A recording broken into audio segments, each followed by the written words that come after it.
Good morning. Dun, dun, dun, dun, bum, bum, bum, bum, ba-da, bum, bum, bum, bum, ba-da, dun, dun, dun, dun, dun, dun, dun, dun, dun, dun, dun, dun, ba-dum, ba-dum, ba-dum, bum, ba-dum, bum, bum, ba-dum, bum.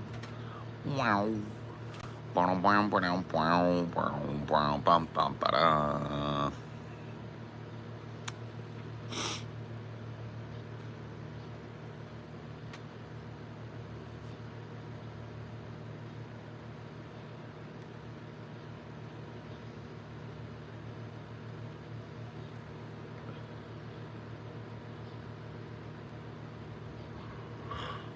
Ah! Hello.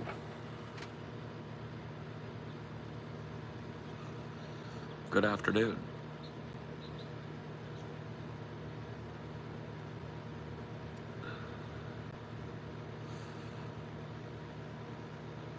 Yeah, everybody likes this shirt.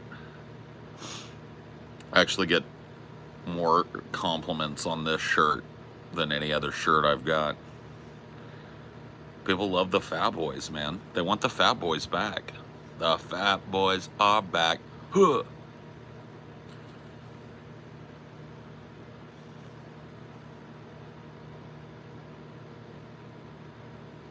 Yeah, we need the Fat Boys back, Mad Blank.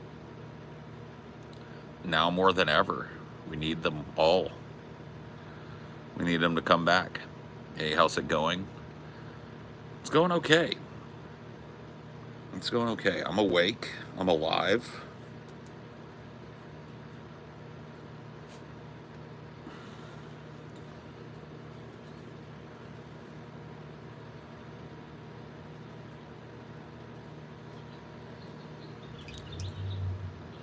I don't think we deserve the Fat Boys, to be honest with you. I think the Fat Boys were on loan from, you know, God or the universe or whatever. Debates tomorrow. Is it, though? Is it really tomorrow? We'll see. It ain't over till the fat man a reapy-doo-ahs. Don't count your chickens till you're hatched. All of that stuff. You think it is? Ye of little faith. Ye of little faith. This would not be the first time that Donald Trump decided he was not showing up to a debate less than 24 hours before said debate.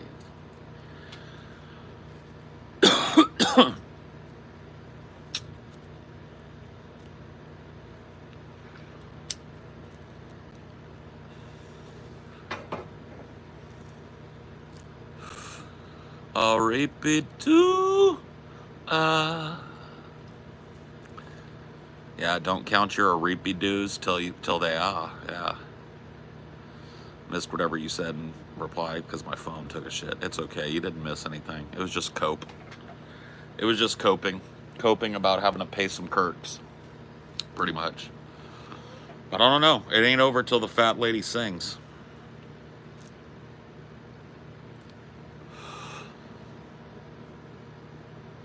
It ain't over till it's over. It ain't Jover till it's Jover. And that's just the truth. The truth. Pure and unadulterated truth.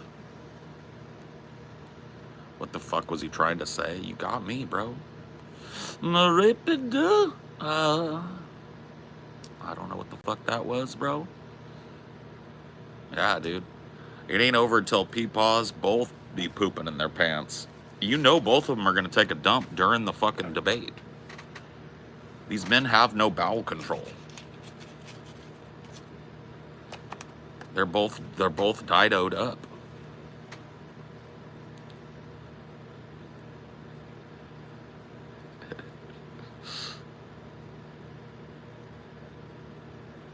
Dude, it's going to be so fun, but you're going to lose money, I think. Yeah, I think you're probably right.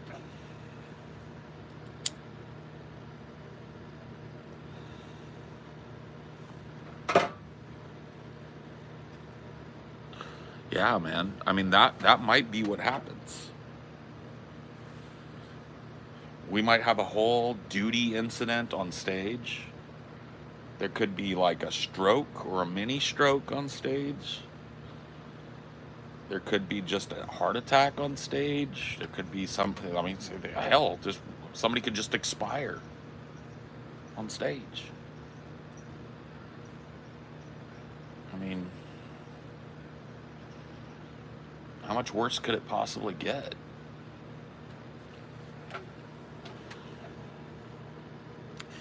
Wonder what they're gonna hop Biden up on. Yeah, man. Just who the fuck knows, you know?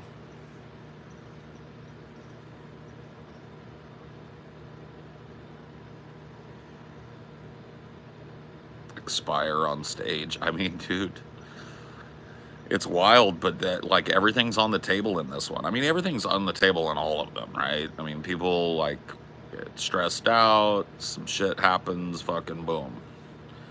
But you're talking about two octogenarians, you're talking about two ancient old men. Both of them hopped up on crank, both of them fucking half dead. It's gonna be wild.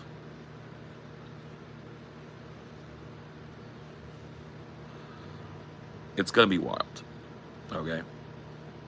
I don't think anybody really appreciates quite how wild this is about to get.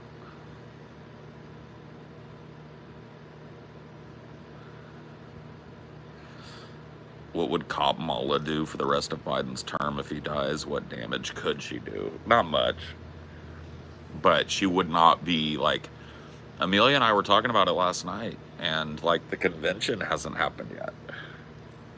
And I think that this might be a bellwether. This might be a look. And they're probably not even telling Joe.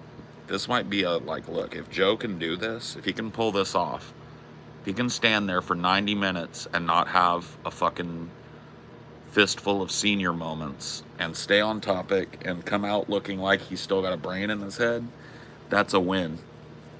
But anything else is a fucking dead loss. Anything else, anything other than Biden coming out there looking presidential, looking lucid, looking quick, looking unflappable, anything short of that is a fucking disaster. Like a full-blown fucking disaster.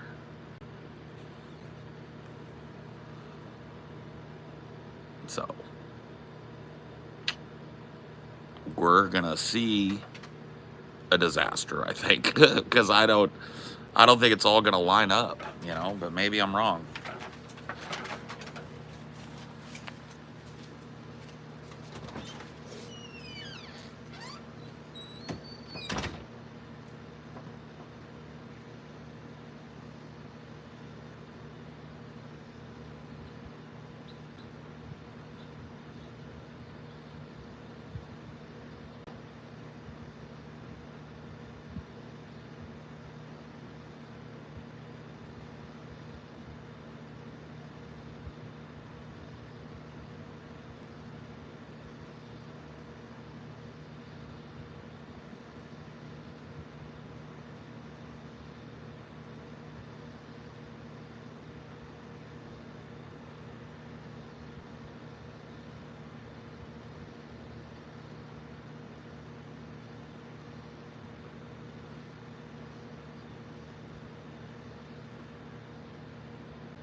Come on, buddy, come on. We ain't got all day. Ooh, hello. Big chair fan. Yeah. Everybody likes chair. Thinking about starting a channel for chair. There's no way Biden can do 4 more years. Yeah, I know. I know. Dude, I was looking at watches, and watches.com has extra 25% off halographs right now with a coupon code. Ooh. That's not bad. I'm just not ready to be I'm not ready for another watch purchase. My watch budget runneth thin for the year. But that's okay. Because Christmas time, I'll get another watch maybe.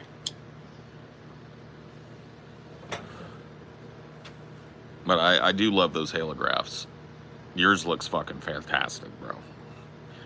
It's like big bossin' fucking conversation starter.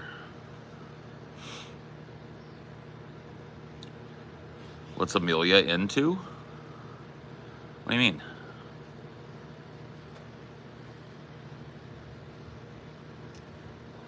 Thanks, Scott. How many watches do you have? I have 5 watches as of right now. 4 really nice watches and a $25 Casio Databank beater watch. Hobbies. Her main hobby has got to be reading. She is a full-blown bookworm. Like, she reads faster than anybody I've ever met. And she reads voraciously. So I'd say reading is probably her #1 hobby.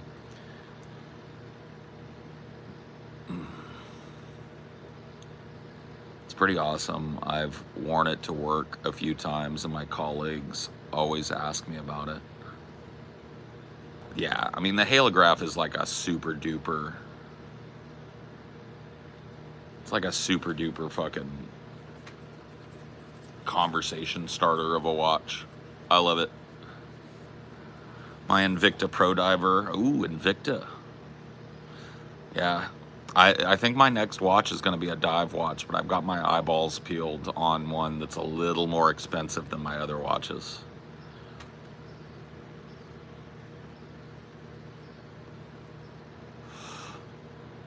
I think my next watch purchase is going to be an isotope. What do they call them? Isotope watches NSFW with the purple face.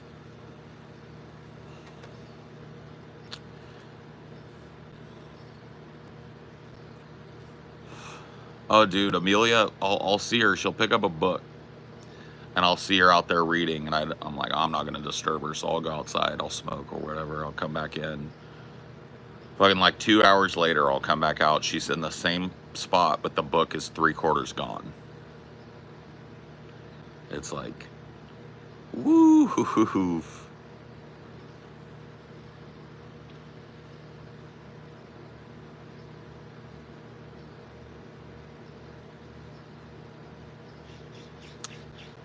Is she a speed reader? She says she's not a speed reader, but she reads faster than anybody I've ever met. So I think she is. I think she just learned speed reading. But she will tear through a book in a day. Like a 500, 600, 700 page book. 2 days max.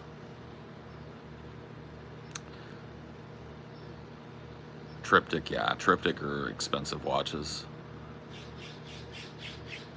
Can she read and walk at the same time? I don't know. She doesn't do that.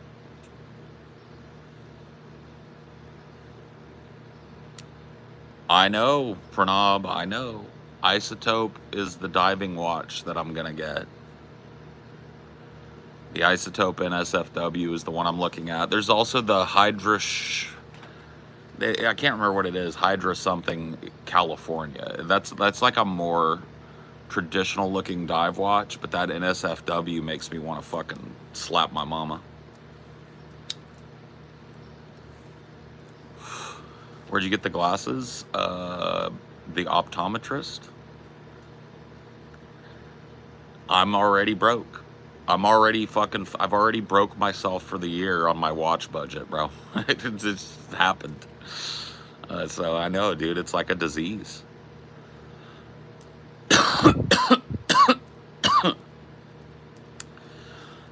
Yeah, we kind of talked about it earlier. I'm feeling pretty unconfident about my bet. I'm feeling like I'm probably going to end up having to pay some Kirks, but I wouldn't count my fucking Arepa dues until they are, like I said. You never know what might happen. Hey there, baby doll. Here, let me, It's okay. well, you're going to be baking in the sun. That's not okay. And there's no smokes out here because I'm a dick. I'm sorry.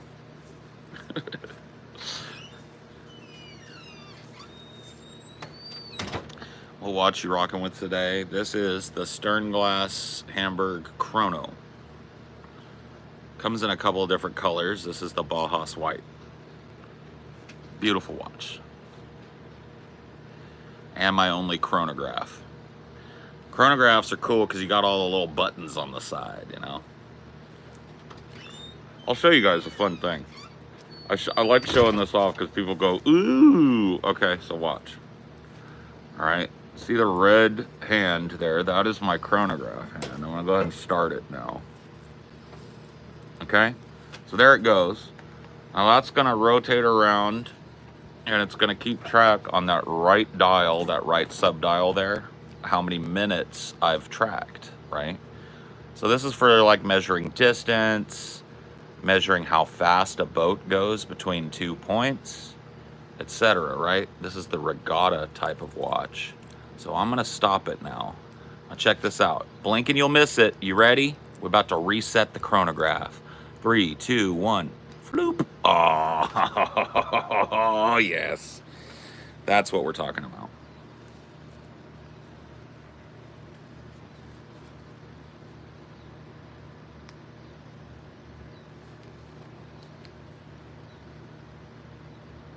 That's what we're talking about. That's the stuff.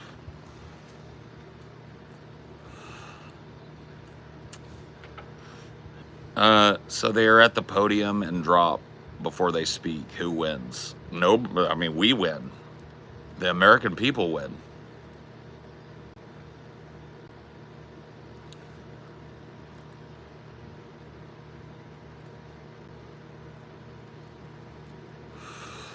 Oh, Undone, huh? I haven't seen them. I'll have to look at that watch brand.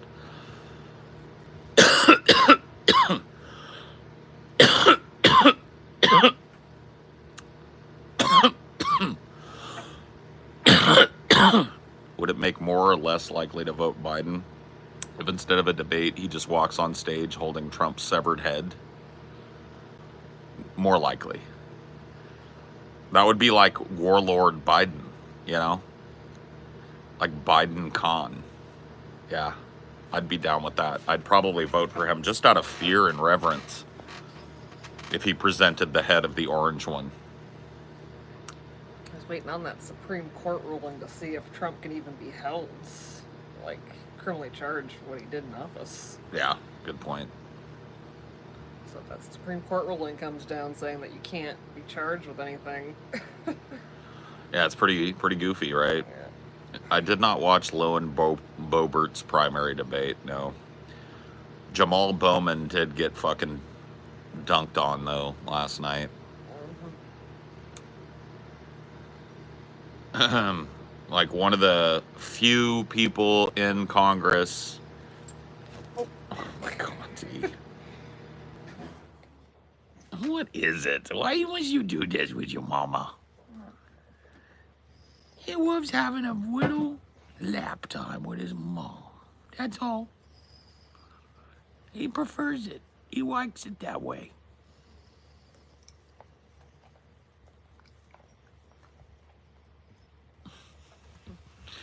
Dinor, You are adorable, sir. Where's your ball? It's all the way. I think the Go get your ball. yeah, Go get it. in the shade. Go get your ball. Go find that ball. Be a good boy. Bring Dad that ball.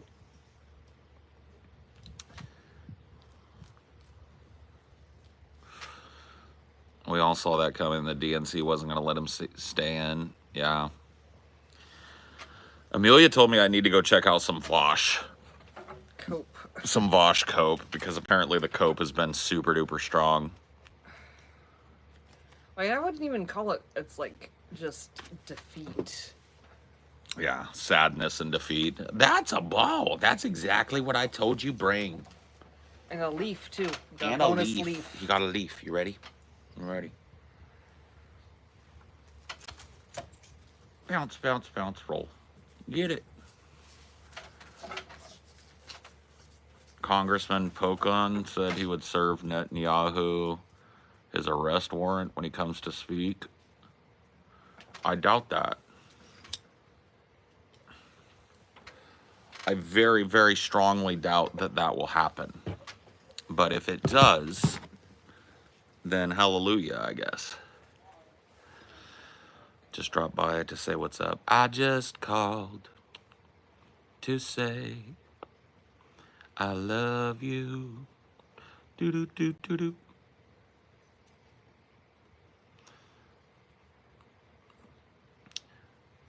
I'm hoping the debate is going to go real bad for Biden, but looks like a lot of stuff is up against Trump. Yeah, I mean, well, a lot of stuff is up against both of these dudes. I really think that there's a good chance there's no winner in this debate.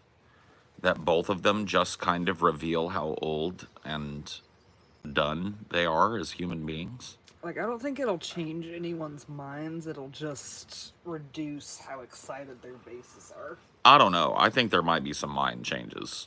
I think if there's a commensurate enough meltdown on stage, some people in that middle might flip. Do you want some cold brew, or do you want me to make you some coffee?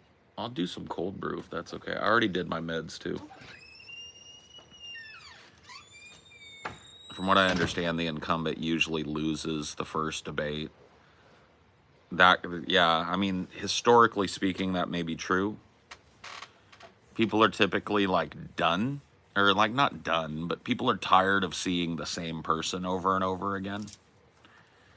And so that fresh blood brings a lot of heat the first debate. But like, Donald Trump is good at stymieing Joe Biden. They're not going to let him talk over Joe Biden in this one. They're going to like mute his mic when Biden is speaking and mute Biden's mic when Trump is speaking.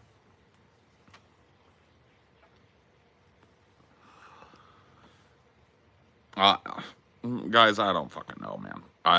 You got me.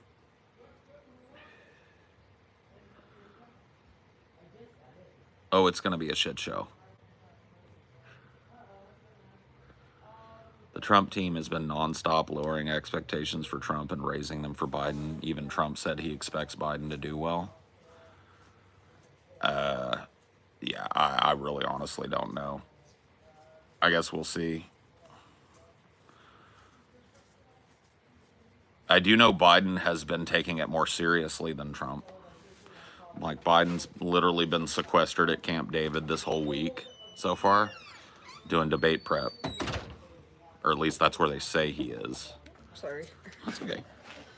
Thank you, baby. Do you want an apple or a banana or a smoothie? I'll do an apple maybe. Thank you. Total shit show. Chance of the mics picking up a fart. I've got to imagine that they're making sure that those mics are really like have a good noise gate on them. Because I think both of these dudes might release the piece at any moment.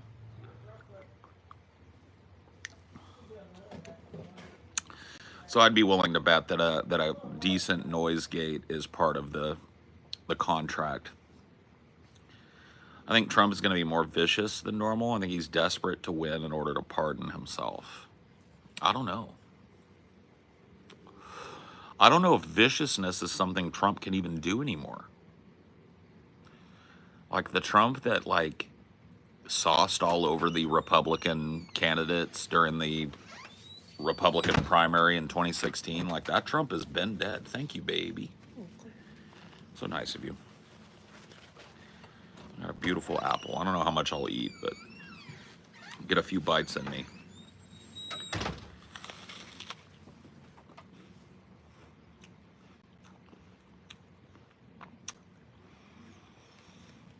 Yeah. Trump is very low energy.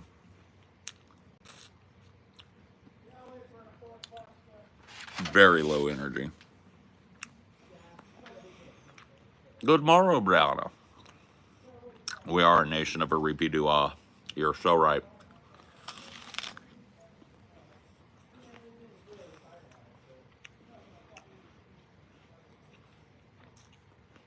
Just embarrassing all around, yeah. Yeah, I like a Granny Smith apple.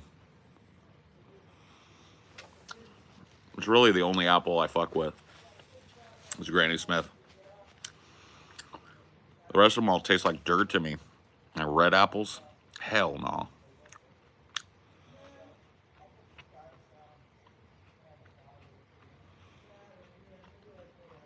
Oh yeah. These are one 79-year-old and one 82-year-old men. Okay? These are 80-year-old men that both wear diapers.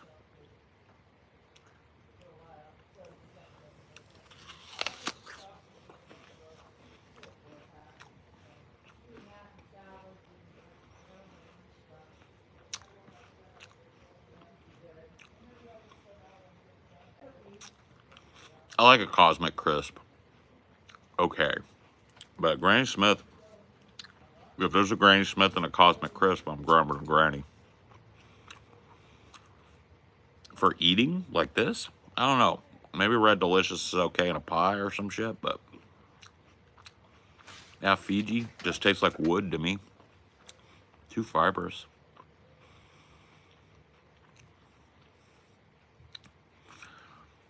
Coverage is going to be interesting. I'm not exactly sure how we're going to do it.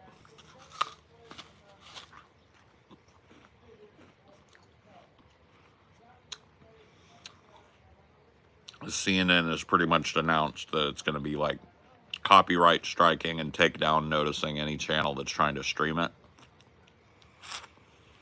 So I think we're going to have to do like a lead up show, get people jazzed up, and then push them to the Patreon and we do a big fucking webinar.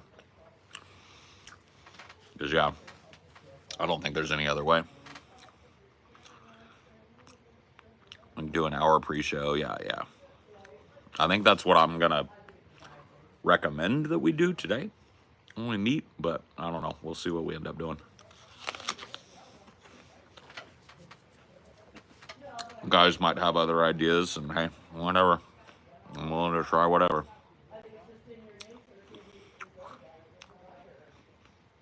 Selection's stressing you out, you and everybody else, Brianna, but I'm sorry for that. It sucks.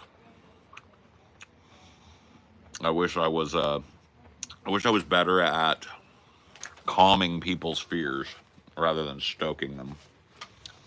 But I think I'm better at the latter than the former.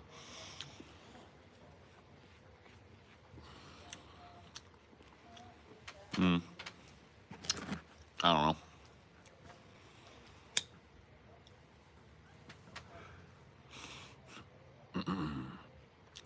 Have work off and the debate should start. Maybe I'll catch Onion Nuggets live. Maybe. Maybe. A rippy-doo-ah, a rippy-doo-ah.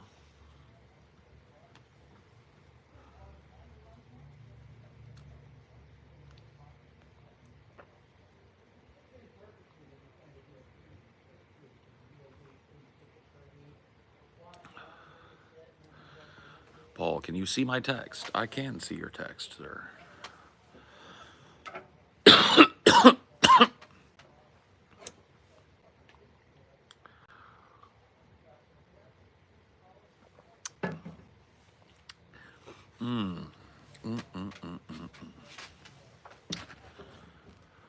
I wish we had a system where if less than 50% of the eligible population votes, the parties have to pick new candidates.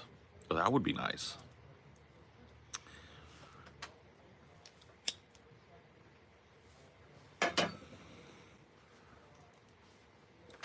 Is Amelia sick of you saying a repeat doo-ah yet? I'm sure she is. I'm sick of me saying a repeat doo-ah, okay? I have a backup in case they claim copyright. Yeah. We're at the very least going to dual stream it. More than likely dual streaming to like a patron's webinar and maybe to the main channel. But I don't know why we'd risk the main channel getting a fucking strike on it. I think they're going to be taking people down left, right, and center. So we may as well just like hype people up for it and then say, hey, you want to see our coverage? Just behind the paywall. And then we can cut that up and do clips, you know.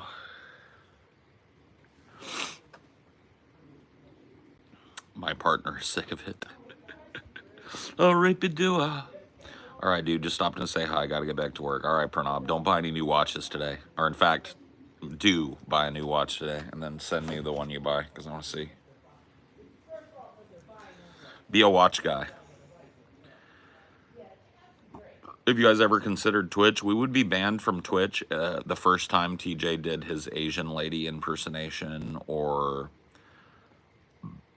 decided to use the F slur because he can.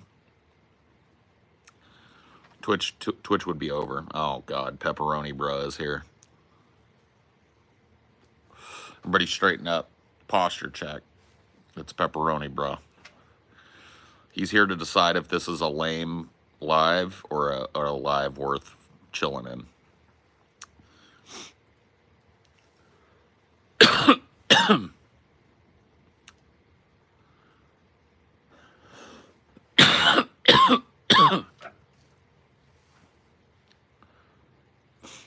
Yeah, Twitch would be, it would be over after the first show.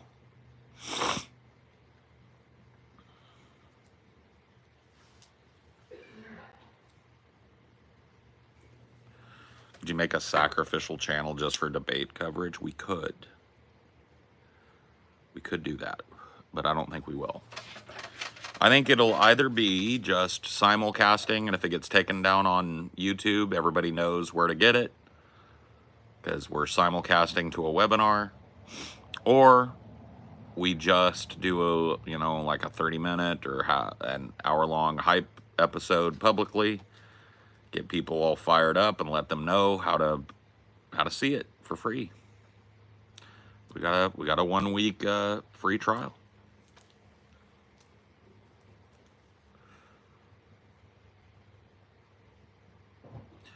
Pepperoni bruh.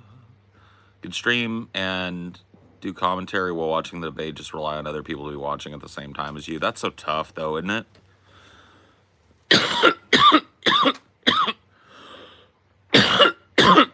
Like we would have to show the timestamp of the debate and blow it up and put it somewhere prominent on the screen so that people could sync the debate.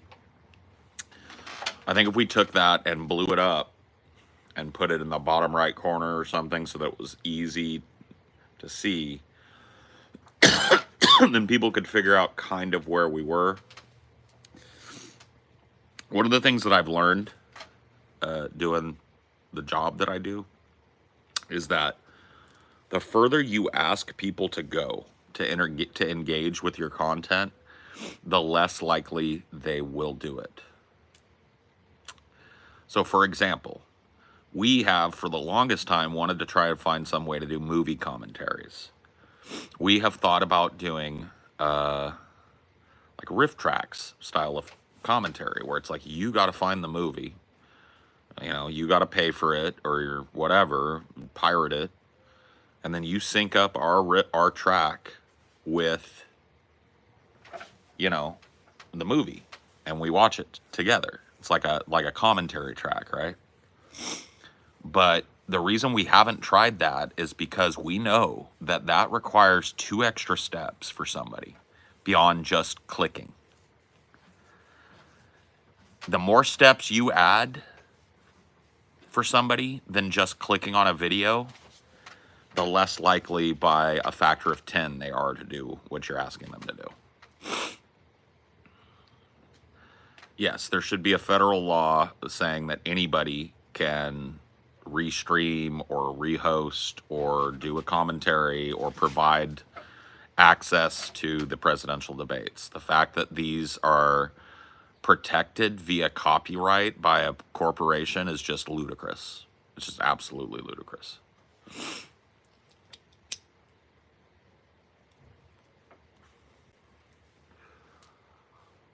This is THC. I'm in California. We don't do THCA.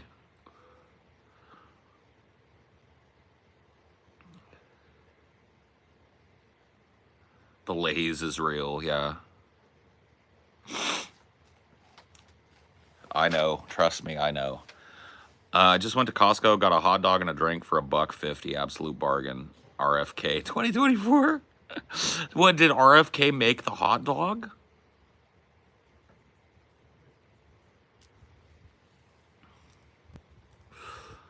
Do you know XXX? Are we talking XXX Tentacion? Yes, I do know XXX Tentacion.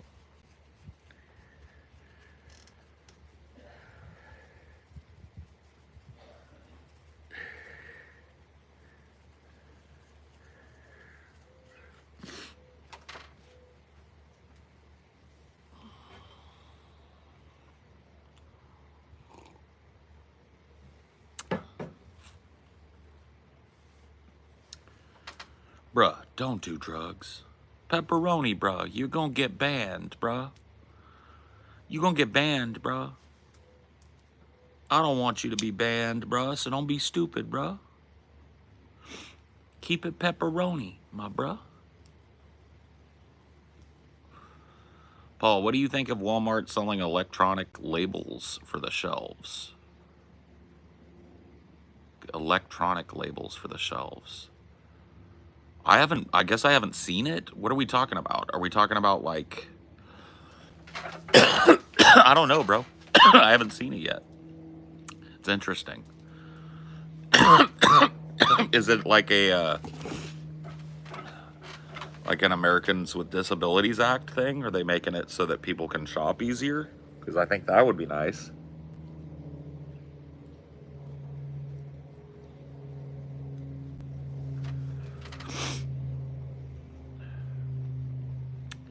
How many joints do you smoke in a day? I'd have to do the math. Let's see. I smoke 2 joints in the morning. I smoke 2 joints at night. I smoke 2 joints in the afternoon because it makes me feel alright. I smoke 2 joints up in heaven. I smoke 2 joints on the floor. I smoke 2 joints before I smoke 2 joints, and then I smoke 2 more. What was that? About 12? 10? Something like that.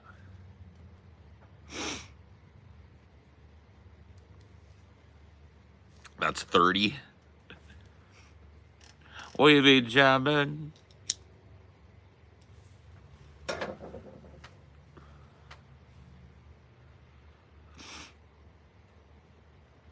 That is a cover by Sublime. I can't remember who did the original. Might be Burning Spear. The song's called 2 Joints.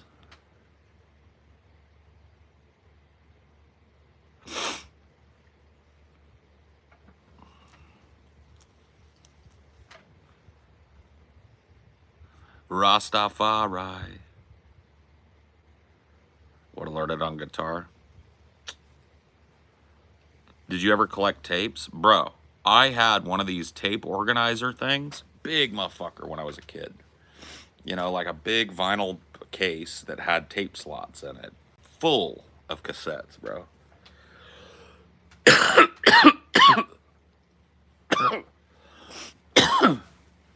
One of the first cassette tapes I ever owned was a Fat Boys cassette. It was Fat Boys and Chubby Checker doing the twist. The Fat Boys version of the twist. It's one of the first cassettes I ever owned. Probably the second or third.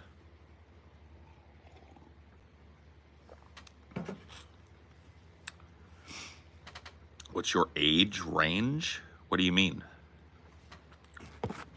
What's my age range? Like, how old am I? Is that what you're asking? I'm 44. What do you mean, what is my age range? Remember having to change the tape in your car?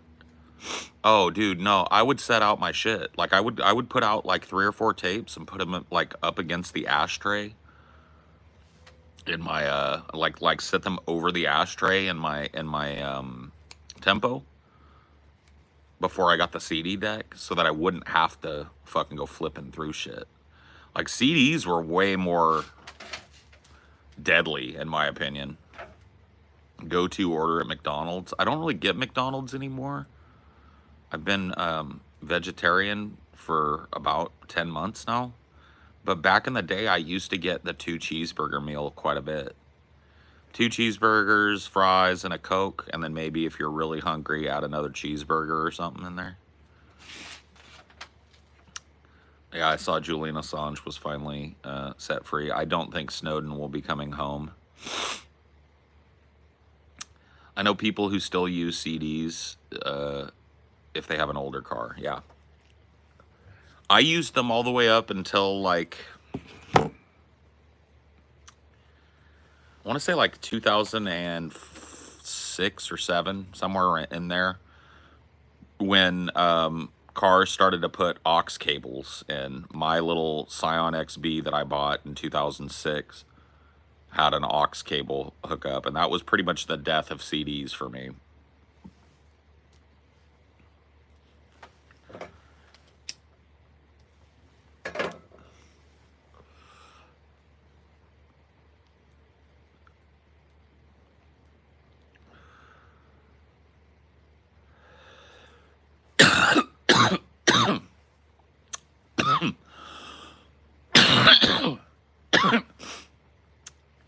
I had a pretty cool vinyl collection before I got divorced.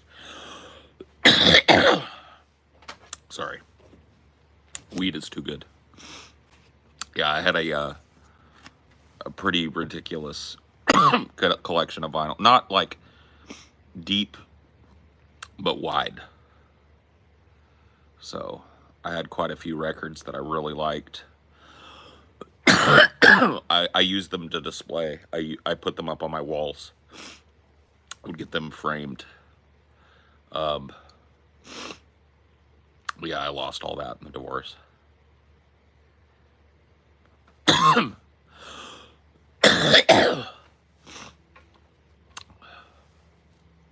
Sorry about the coughing. Stoner's curse.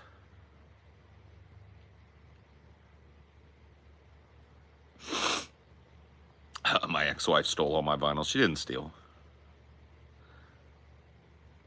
Hi, Paul. Hi, everyone in the chat. Hi, Be the Miracle. What's your go-to order at your favorite Mexican restaurant? My favorite Mexican restaurant is Sal's. We talked about this order yesterday. I get the chili relleno.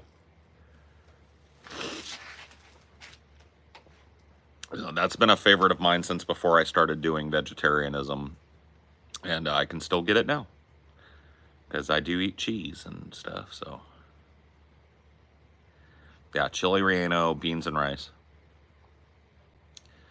Oh, we got that chronic bronchitis. Dude, it's the Cali weed. No, I have, I cough pretty bad sometimes because I have, like, exceptionally retarded post-nasal drip. You know, that's like when there's shit trickling down the back of your throat 24/7. I have, like, insane allergies, and I live in an area that's just, like, off the charts with, like, dirt, smoke, pollen, mold.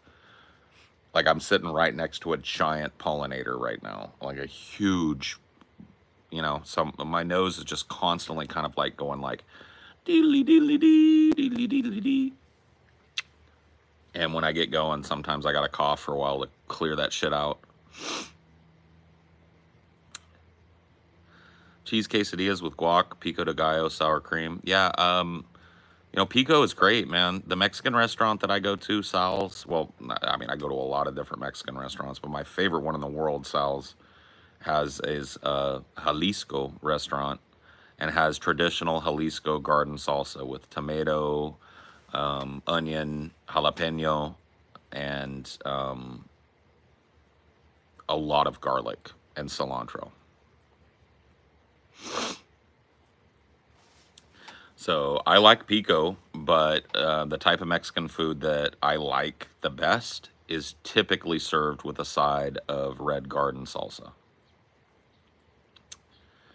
Smooth blended, not chunky, homemade tortilla chips. Are you into white liberal tacos with like tofu and stuff? Fuck no. See, I don't eat tacos all that much anymore because I'm not trying to do that. I mean, but back in the day, I'd eat any taco you put in front of me. Like I've had lengua, that's tongue. It's beef tongue, like braised beef tongue, shredded up in a taco. It's fucking good. Carnitas, birria. I don't know if you've ever had tacos birria, but it's like fucking insane. They cook your taco together on the griddle in some like pepper sauce, and then they give you this like consomme on the side to dip your tacos in. It's fucking crazy. Yeah, brain. I've never had brain. I might blanket eating a brain taco, but lengua is amazing in a taco. One of my favorite street tacos is a lengua taco. Paul, veganism. What do you think? Yeah, I don't know. I don't know what I think. I don't think I'm on like a path to veganism, but I think I understand the vegan mindset, and I think I agree with vegans on a lot of things regarding the cruelty of the food industry, etc. Yeah, cabeza. I just like head meat. Or what is the one that's made with cheeks? Barbacoa? There's one that's made with cheek meat, like beef cheeks or pork cheeks. This like muscle here. I can't remember what it's called, but it's really good in a fucking taco.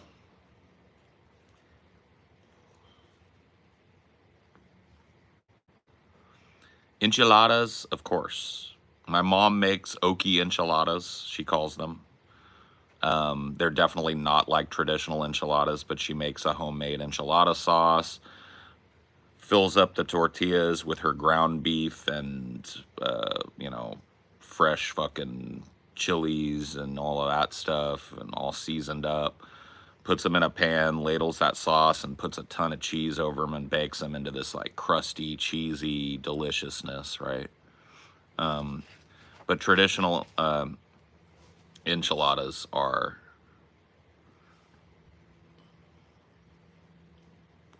fucking dank.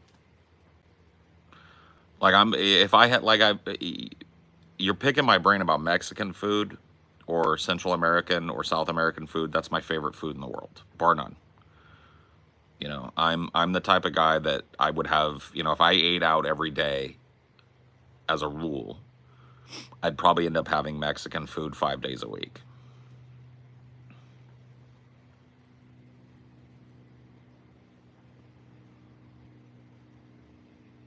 I think it's better to support the non-cruel meat industry than to go full vegan. Yeah, I mean, it's up to you, right? I mean, there are options, which I think is super cool. There are full-blown options for you to decide, like, what you want to do and what you don't want to do and all of that, right? My diet was not an ethical concern primarily. My diet was, I was having horrible acid reflux. I am still morbidly obese. I was eating a lot of processed food that was high in like saturated fats and, all the bad shit, right? Salt. And now I don't eat that stuff anymore. And my whole outlook on life has changed. I don't have acid reflux anymore. I'm losing, on average, 2 pounds of fat per week. I'm doing really well. Really well. I haven't seen you in 5 years, Portal's Ego. You look good, man. Thanks, buddy. Yeah, welcome back. Make sure you subscribe so you don't lose track of me again. I'm still here. I'm still kicking it old school.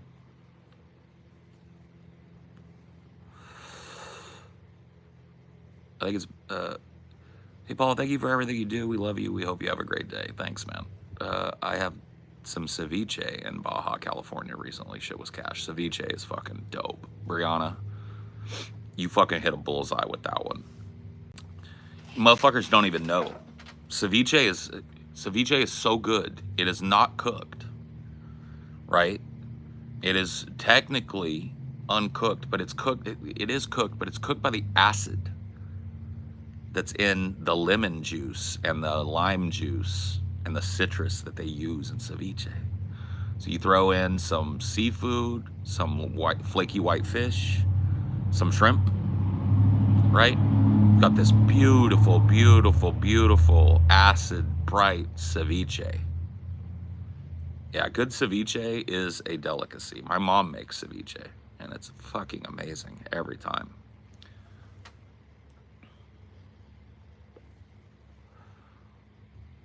I still remember those Periscope streams on the porch. Good times, brother. Yeah, I mean, I'm basically still doing that.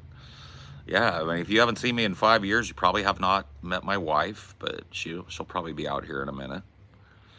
My wife, Amelia. Yeah, no, we're doing good, though, man. Still do the show with TJ and Scotty, Deep Fat Fried, we call it. Onion Nuggets is our Clips channel, so you can check out what we've been up to. But yeah, we're still out there grinding, still doing it, still making it happen, man. Still living the dream, bro. Periscope was vertical, yeah, it was.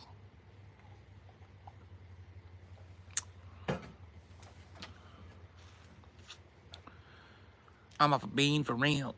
I'm off a lean for real. I'm off a bean for real. Get out of my head, Cardi. Get out of my head, Cardi. For fuck's sakes. Give me 10 seconds.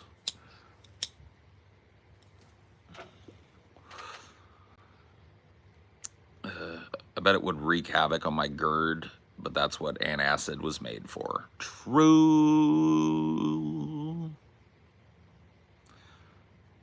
Paul, which rapper do you regularly listen? I mean, I just named one, Playboi Carti. I've been obsessed with Playboi Carti. I listen to Young Thug. I listen to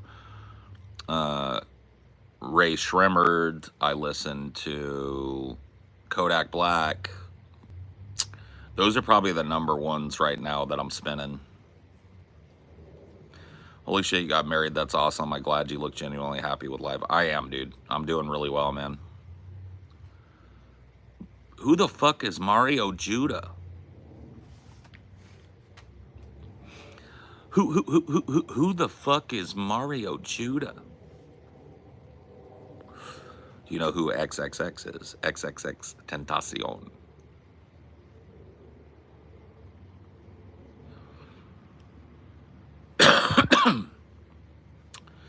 Bitch, I'm going ghost.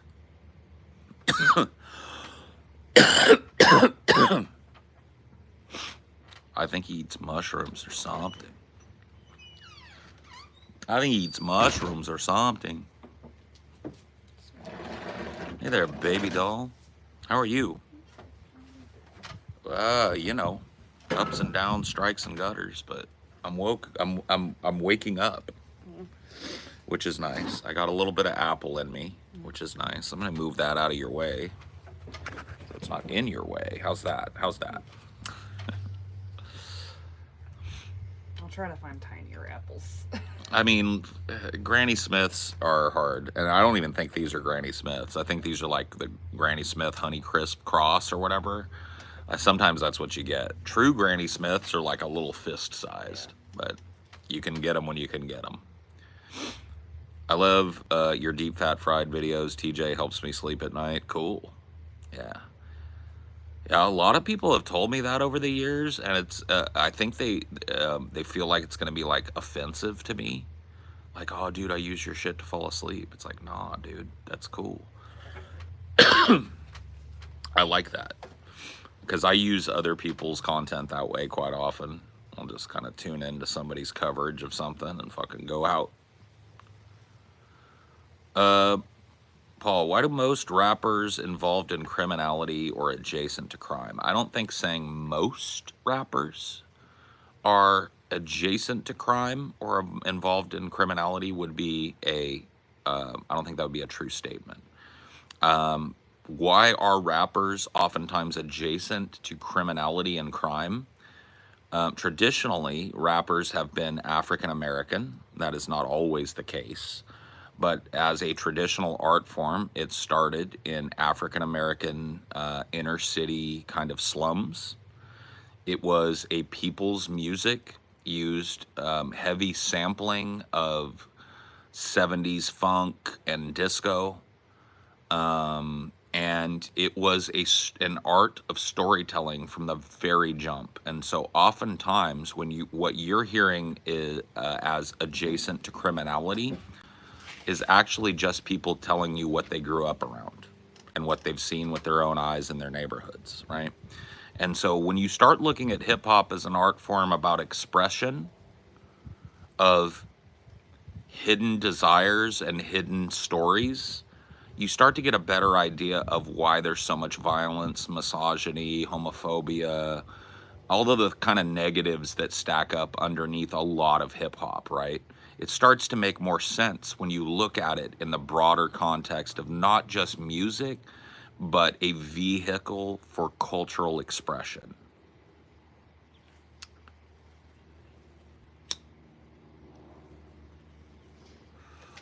I feel like with NWA too, like considering all but Eazy-E were really involved in the game. Yeah. Do you think part of them like leaning into it was because that's how they were being treated on the streets of LA? Yes.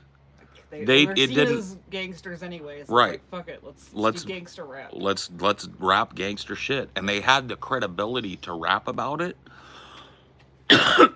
not because they did it, but because they lived it. Yeah. Every one of those people were gaffled up by the LAPD or Houston PD in the case of MC Ren. Every one of those motherfuckers were gaffled up by the cops. Every one of those motherfuckers was treated like a second-class citizen by white America. Every one of those motherfuckers was redlined into their neighborhood. Mm-hmm. You're not allowed to go past here or the cops will fucking pull you over and whoop, whoop. Mm-hmm. Right? And so they had credibility, despite the fact that probably the least violent among them in actuality was Cube. Because Dr. Dre actually went to jail for assault a couple of times and gotten some scraps. I don't think Cube had a rap sheet at all. He was a very inward guy, a poet. He was a poet. And he wrote about what he saw. And he didn't get to see beauty. There was no beauty in Compton, and he wasn't allowed to leave it. So, there you go. When you start thinking about rap in that term, you understand that the moralizing comes from a place of not understanding where these people are born. And I'm not saying that I do. I'm not saying like I know the streets or whatever. But I've paid attention. And to be quite honest with you, for 8 years or so of my life, I lived in an area that you would have called the hood. I lived with cheek by jowl with people of all different races, some of them affiliated, some of them not, open air drug deals, the whole nine that you would expect. Cops cruising around all the fucking time, hyper presence of cops, right? I lived in that for 8 years. But way before I purchased a condo in a neighborhood like that, I was a hip hop head. Did you feel on the edge living there? I did when I first moved in, but some shit went down. So my girlfriend at the time, a woman I would go on to marry, came inside one day and she just looked like she came to my house and she looked really troubled.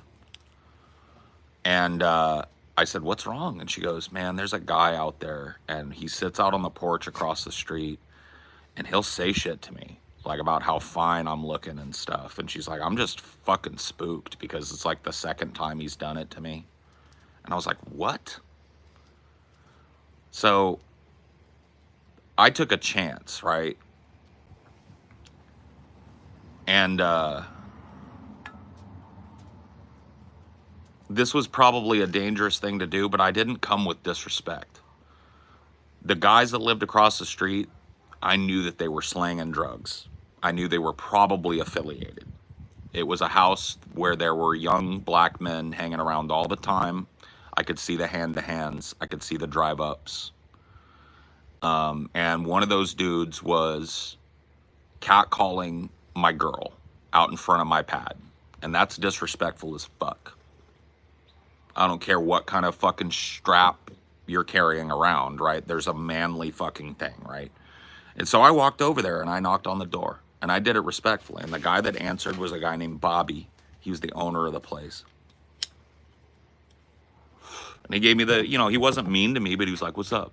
And I said, hey, man, I'm your neighbor. I'm sorry I haven't introduced myself up until now. He said, oh, Bebe, came out, shook my hand. And I said, I don't mean to be disrespectful or whatever, but my girl just came in. She was all busted up, like crying.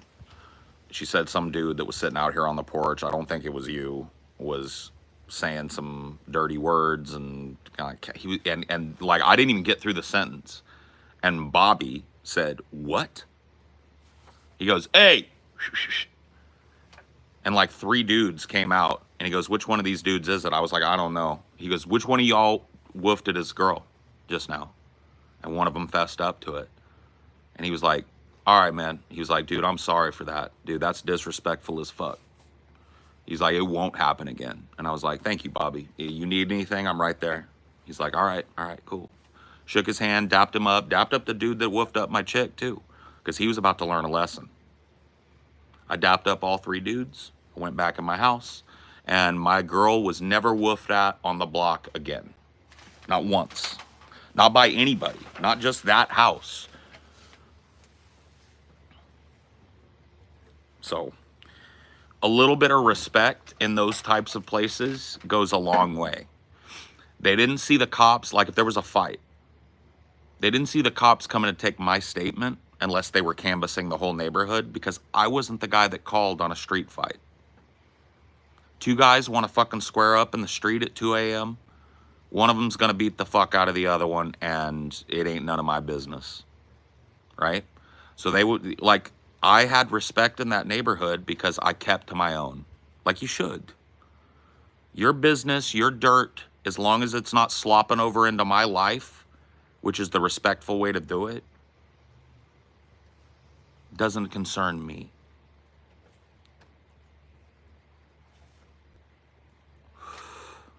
Hell no, they didn't want attention drawn to the house. They didn't want my girl calling the cops and reporting a bunch of dudes that were making fucking sexual advances at her and shit, having the cops come flip that fucking pad. Bobby was pissed. 100% pissed. I know that guy got whooped on or something happened to his ass.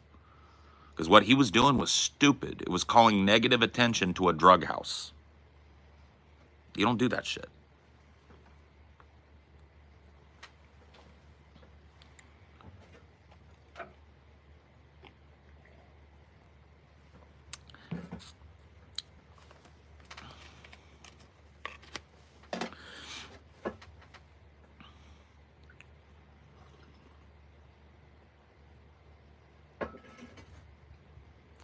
You watch Fat Boy's movie? I never got to see it when I was a kid, and I haven't seen it as an adult.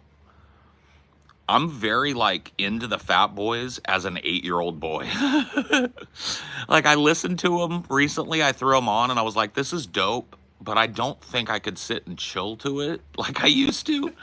I don't know, man. The fact that like, this T-shirt purchase was 100% 8-year-old Paul going, like, let me snag the Fat Boys. Because, like, let me rep the Fat Boys.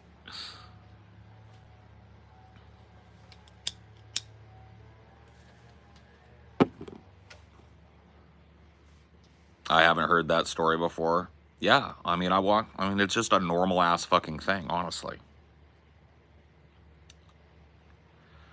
There was another incident in the neighborhood where kind of like catty corner, because me and Bobby were next door, like across the street neighbors, right? And then catty corner to us, kind of back in the neighborhood, but still visible to us in the courtyard, was a group of dudes that were like repping skinhead shit, right? They were wearing the wife beaters with the fucking overalls and the military cargo shorts and the stomper boots and the fucking shaved heads and the fucking tattoos and the whole nine, right? And there was a disturbance out in the street where they were woofing at Bobby and his crew. And I was like, it was early on. This was like the first year I was there. And I was like, I do not want the black and brown folk in this fucking neighborhood thinking I'm part of that. And so it was not like guns weren't being brandished. It was just it was like 4 dudes and 4 dudes woofing at each other from across the courtyard. And I walked right over next to Bobby and just stood next to him to let them know, the white boys, not to come knocking on my door with their Nazi shit. And to let the fucking neighborhood know that I stand with the fucking people on this one.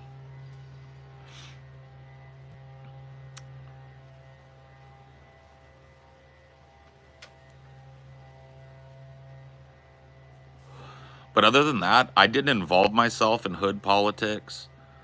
My door wasn't open to that kind of business being done in it, and that was respected. Like, I didn't have Bobby over my place. I didn't have his boys over my place to party it up or anything. That was respected. I did the same, right? The only time I ever partied with Bobby and his crew was when my mom threw me a fucking barbecue to celebrate me purchasing the house or the condo.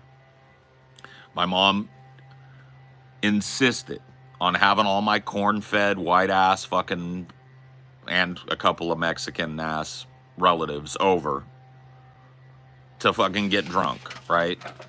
And my mom is one of those people, like, if she sees somebody peeking out of their house and she's having a barbecue, it was right out on the front lawn. And if she's having a barbecue, she's just going to point at you and go like, come on, get you some. And she did that with Bobby's crew. And so I partied with them that day. But that was like a neighborhood thing. Everybody was invited to that. Not the skinheads. The skinheads didn't last in the neighborhood long.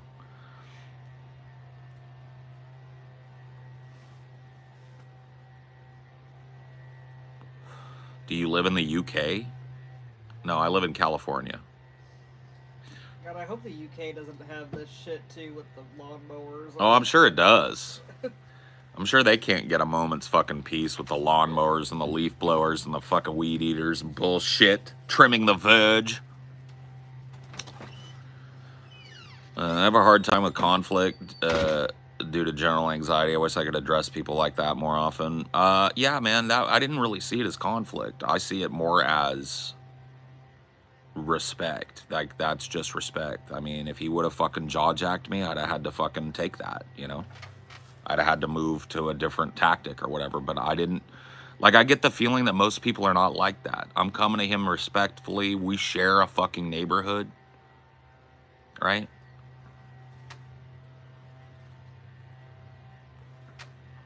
It's like there's a passive aggressiveness that settles in between neighbors now. I just don't have that shit, bro. I'll just straight up say hey to my neighbor. And I expect they do the same to me. Like, if they got a problem with me, or I'm being too loud, or I'm talking about something they find inappropriate, or whatever the fuck. Like, I am sharing this space. I don't own the airwaves or whatever. But, people seem to be pretty chill with it for the most part.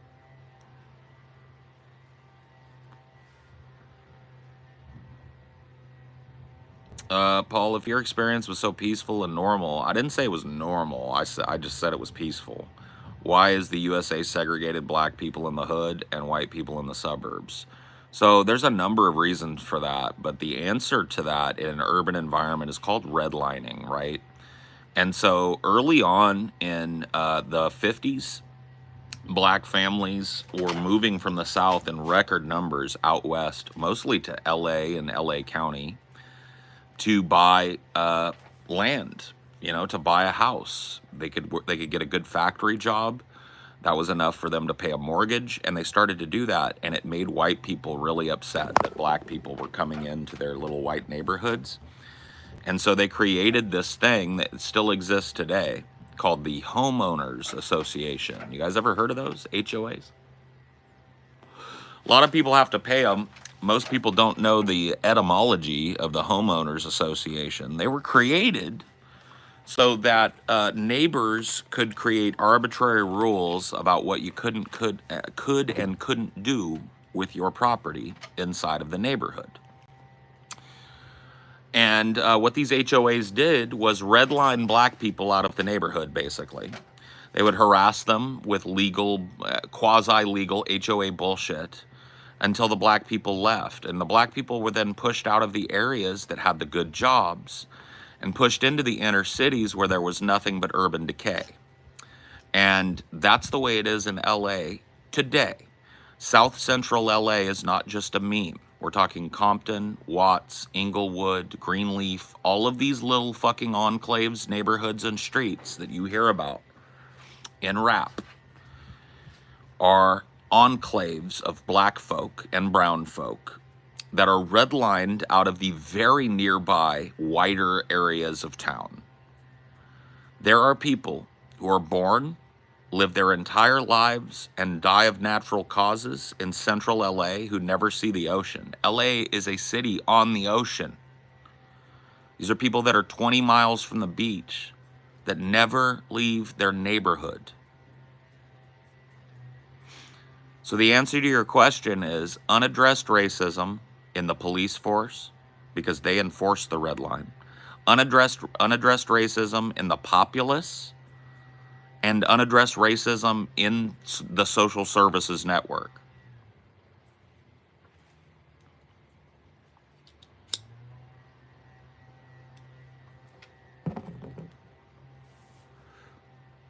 It'd probably be nicer if they stopped killing each other. Yeah, I mean, it would be. I agree. I wish they would stop killing each other. But if you're going to tell me that that is a function of their race and not their circumstance, I'm going to call you a racist piece of fucking shit and probably ban you. So you got the Eye of Sauron on you now, some guy? You want to qualify your statement a little bit or what? You just dropping a racist, black people be killing each other because they're inherently violent or what? What's your thought process?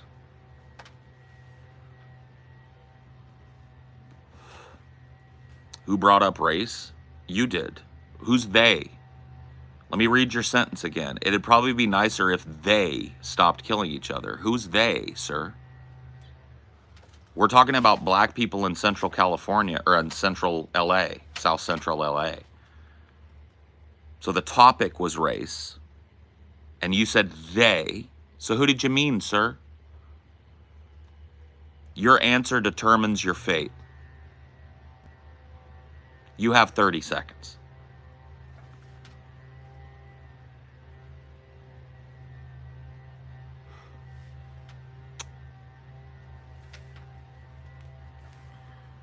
You've got 20 seconds.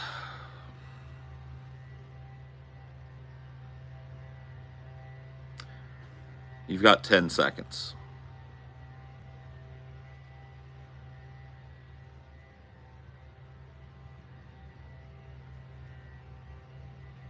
You're done. Ban him.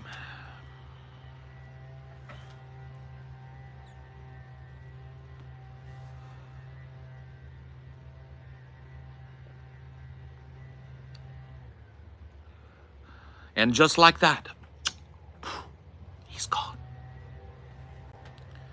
I don't tolerate racist bullshit here. You want to talk to me about crime rates amongst black people? Let's have a fucking discussion, bro. But you're not going to sell me the fucking racist bill of sale that it's because they're black. Black people just have a tendency to pick up guns and kill each other in record numbers. I don't want to hear it. You want to talk about it? We can talk about it.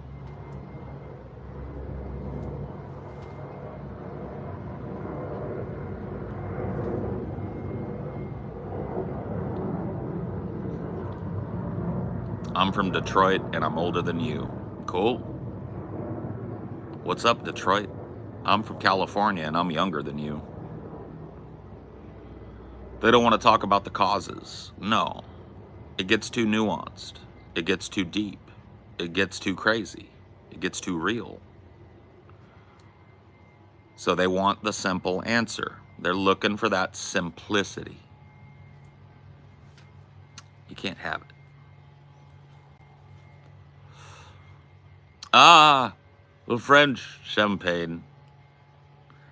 Paul Masson has a new champagne from his California vineyard that you simply must try. The best vintners and winemakers in the business, Paul Masson. Paul Masson is making the wine that you will drink at your table, whether it is a family affair or a business affair. Paul Masson is the wine that screams class. What do you do for work? This, sir. For 10 years now, almost 11, I guess I'm going on 10 maybe. I have been doing this exclusively. I make all my money from this, and I'm a very lucky guy to do that. Open your mind. Okay. Well, why don't you start? What's a question you'd like to ask me? And we'll start where you want. I'm willing to have that talk, Greg. So let's do it. You ask a question, you orient the conversation, because I don't know where you're at. I don't know what your concern is, you know? So I don't want to just give you like a open my mind from Detroit. Open your mind from Detroit about the crime rate. So you're going to need to ask me a question, Greg. What questions do you have about crime in Detroit? What do you know about racism at all being a white guy? Well, I've studied, I've read a lot of books. I've had black and brown friends my whole life. I've experienced firsthand them being treated in racist ways. I lived, as I said, for 8 years in a place that was primarily black folks and would have been called a ghetto. Wow, so you have no job? No, sir. No, I do. I own a business. The business I own is called Pessimist Productions. I do a podcast. I make a lot of money doing it, sir. And I own the business. So I do have a job, sir. And prior to this, I worked at the school district. I was a technology specialist. And then before that, I worked at Starbucks, sir, for 8 years. So about 20 years worth of stand-up labor at what you would call a job. Co-ownership is a colloquial title. It's not a legal title. I'm an owner. Owner-operator of my own business. I want to understand more about what is the racism you talk about. Okay, so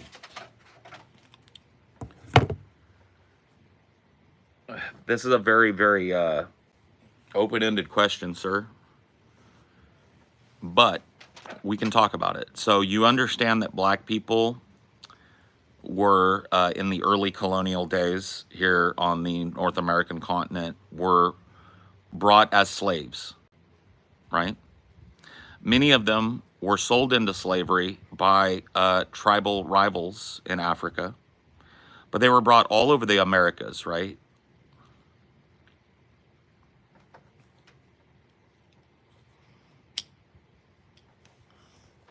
So are we on the same page so far? They were used for slave labor, right? They were used as a slave race.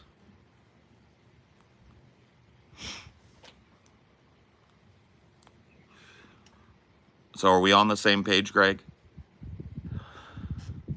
Good luck to you. Nothing but the best, but I don't think you know anything you're talking about. Okay. Well, it's a shame that you wouldn't listen. I do know what I'm talking about. I'm an educated and well-read man. But I'm not going to force you into a conversation that you don't want to have. So, best of luck. Yeah, nothing but the best to you. Good luck in Detroit. Get him out. Show him the door. That's a waste of my time. That's a waste of the time of everybody in this room that was hoping to watch something happen.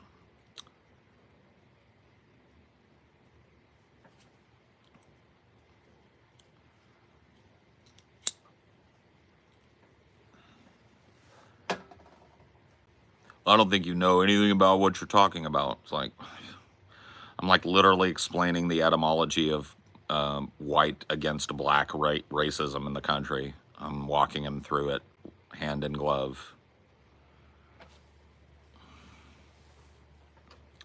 Oh, Commander Shepard wants a piece. You want to pick up where he left off, Shepard? You want the Eye of Sauron? Because I'll give it to you. Why don't you ask me a question?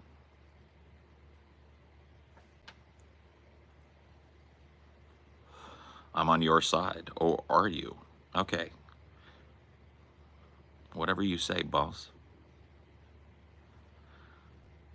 Let's talk about how good the tree is in Cali. Well, I'm willing to have that conversation, but I've got to go get something real quick. Because that conversation has to be had in a certain environment with a certain type of thing happening. Hello, baby.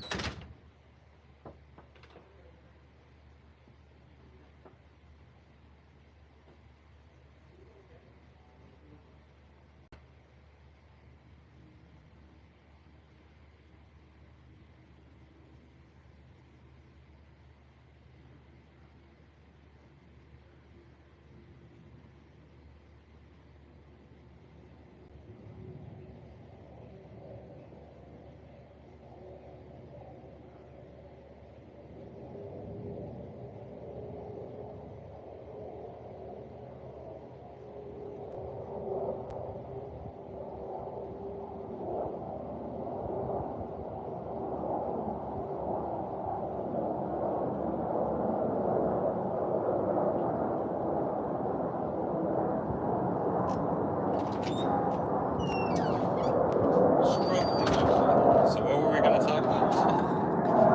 I forgot the topic already. That's true stoner status. Hold on, let me move you guys so you don't fucking fall over. I'm going to try and see if I can get a little more shade going in the situation. Alright, let's do this then. Fuck it. There we go. That feels nice. Okay. Sorry about that, guys.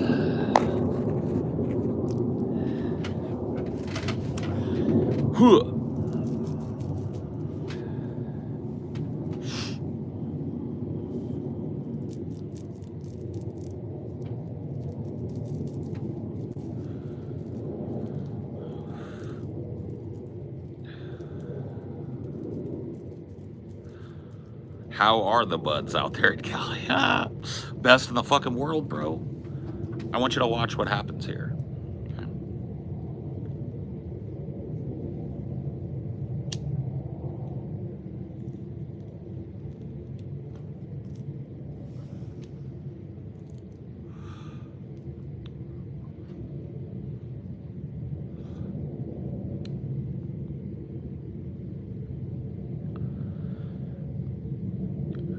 It's Tuesday. That's what I'm saying. This ain't a special day where the weed man came through with some Cali bud. This is my Tuesday. This is the second one of these that I've enjoyed today. And I'll probably have 2 or 3 more before the end of the day, if we're being frank.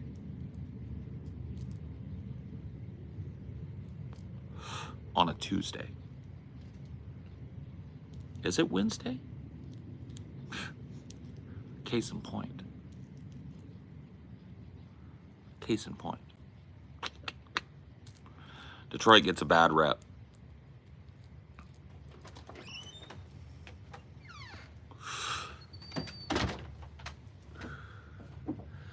Hey, pull that chair over a little bit, baby, so you're getting some actual shade. I feel so bad watching you roast. Well, I was in the shade earlier. Okay. It's just the sun's moved since Well, then. you don't need to be so toasty. and roasty. Here, let me empty this. Ugh. Right here, I'll give it to you. It's right behind you.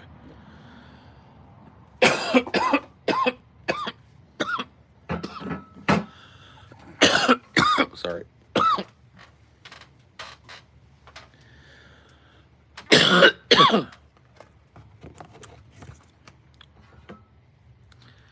'Too damn high, Paul. I don't think any such thing exists, player, but okay. Maybe so. Not just a joint, though.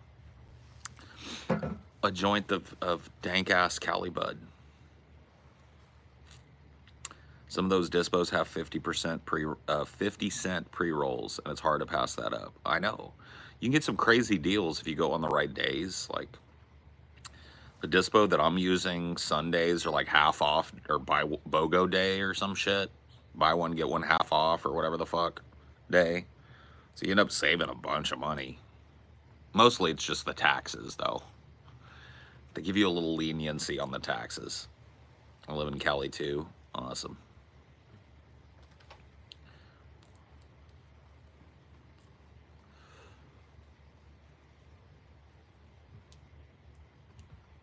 I drive 3.5 hours to get my fix. Lol, it's worth it. I've been there, bro.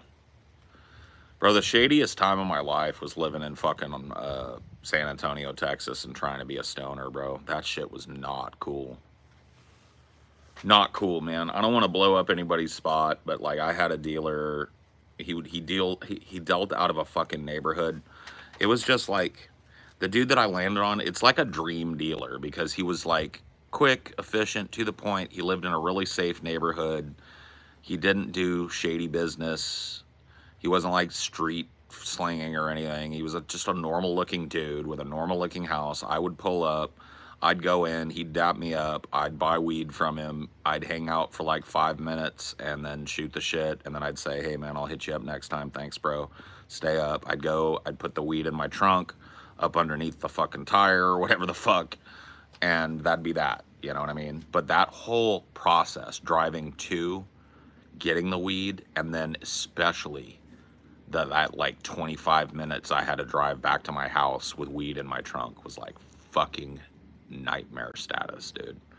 Because in Texas, you have over, like, if I bought a half O, that's enough to put you in jail for 2 years on distribution possession. 2 fucking years if I get pulled over just so I can have weed at my pad. It's like, nah, man. Can't do it. Can't ever live like that again. Won't ever move to a place with weed prohibition ever again. It's fucking retarded. An ounce and under is just a ticket. Yeah, man. I lived in technically a little town called Windcrest, Texas, which is right in San Antonio, kind of on the outskirts. And it was fucking coptopia out there, man. The cops there didn't put up with shit. I had to drive to another little town that was known for not putting up with shit. San Antonio PD is also kind of fucking hardcore. But Texas has freedom. I know. It's the only place you can have real freedom, right? Our cops breathing down your neck everywhere. Noses up in the air like bloodhounds, bro. It's going to be legal everywhere, so I would imagine. Yeah, but I think that the fucking South is going to drag its feet longer than any other state. Like, Texas, I mean. I think Texas and, like, a couple of other foot draggers, man. But Texas is going to be the last. Oh, dude, Texas cops are the worst, bro. I gotta be honest with you, I don't even feel comfortable going to that state anymore. I will never go to Texas again as long as I live. That's just a no-go zone for me. Most of the South is that way for me. Like, I might go to the, like, Midwest, kind of like Rust Belt area. But as far as, like, that deep fucking Gulf South, fuck that shit. Never again.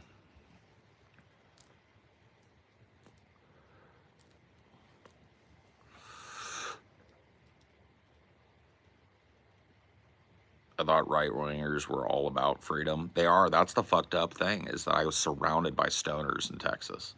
Everybody was fucking riding the dragon down there.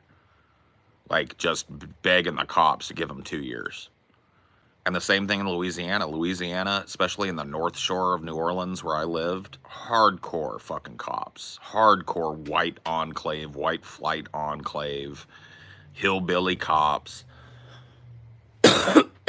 Everybody down there was a fucking degenerate stoner. So it's like the hypocrisy is unique. They somehow think it's like freedom for them to break the law. It's like, no, true freedom is to be able to do something that doesn't hurt anybody and not break any law doing it. That's fucking freedom, but whatever, bud. Oh, yeah. The South is a big, giant tax drain on the West and the East. Big cities like Chicago and LA and San Francisco and New York City and Boston all pay the bill for this fucking Southern bullshit. For them to be just like, oh, you can live here cheap because there's no taxes. It's like, yeah, there are taxes. You just defer them out to California. And we happily pay. And then you laugh at us when you see our budgets in deficit and you wonder why. Dude, this country leans so fucking hard on like 2 or 3 states. Like California, Washington, and New York State. Maybe Illinois. Pretty much carry the whole goddamn fucking country, bro. Not a good sign if you live outside of those areas and shit starts to collapse, because you know what's going to happen? Those areas are going to cordon themselves off and keep their fucking resources for their people and let you figure it out.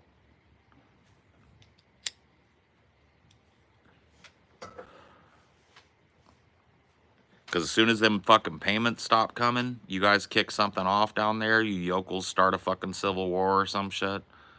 As soon as them tax payments stop coming, you guys are going to start starving. The bottom is going to fall out of your whole shit, bro. Big hurricane hits you, now nobody's coming. Now no California money for your Federal Reserve fucking rescue dollars and shit. Now you're just drowned. Uh-oh. Dude, all these fucking southern states beat their chest about how free and independent they are. They love to talk about how they want to fucking leave the union and shit. But when a hurricane slaps into their shit, who do they call? They call daddy government. Who's funding daddy government? California, New York, Illinois, Washington State. They dip in my pockets to clean up your hurricane. So, yeah, man. Not an arrangement that I think is gonna fucking hold for long. Looking at how the nation is chopping up.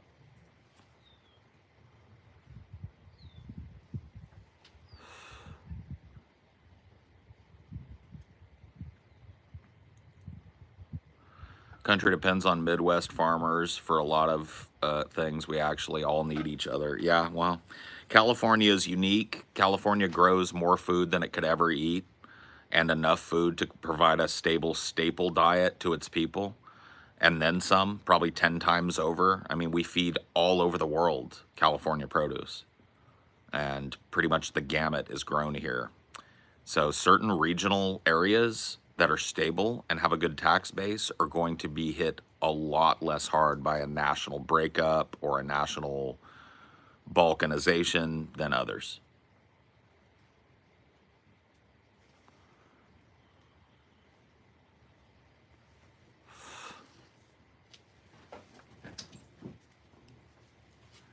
Anything else, baby? No, I'm good. I love you.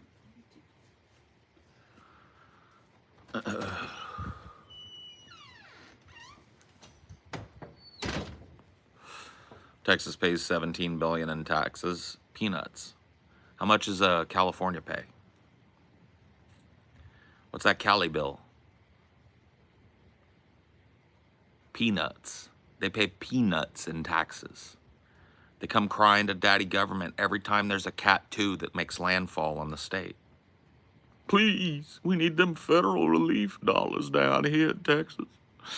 A cat too done hit a city. Lord have mercy. Yeah, what's the Cali bill, Josh? What's the Cali tax base? Give it to me. Give it to me. Come on, come on. It's a real quick Google search. You believe a breakup is inevitable? It's starting to feel that way, isn't it?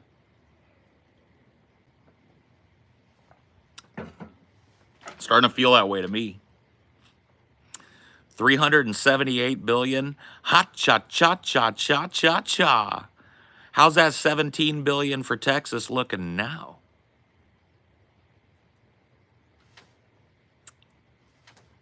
Not so fucking impressive anymore, is it?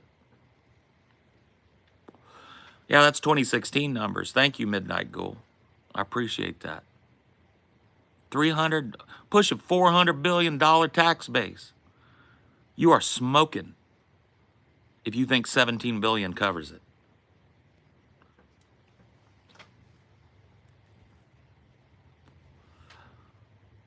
No. It's your patriotic right to complain about where you live. I bitch about fucking California all the time. I wouldn't kick him out on them. I wouldn't kick anybody out of California on them grounds.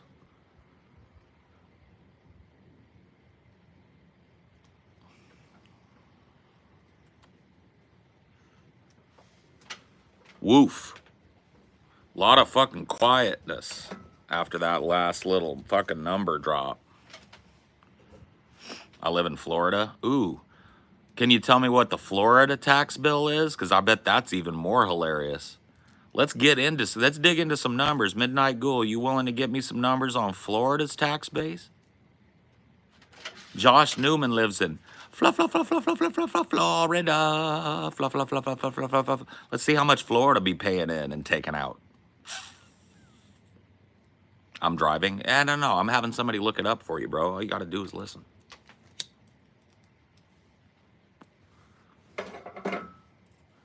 I got one of my homeboys on it right now.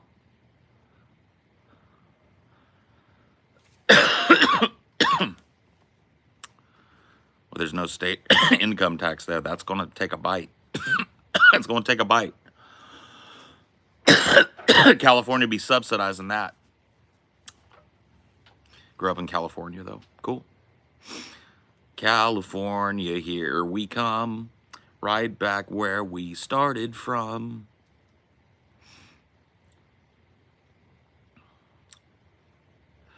You're wrong about Texas, Paul. It's significantly worse than you think. Yeah, I believe you.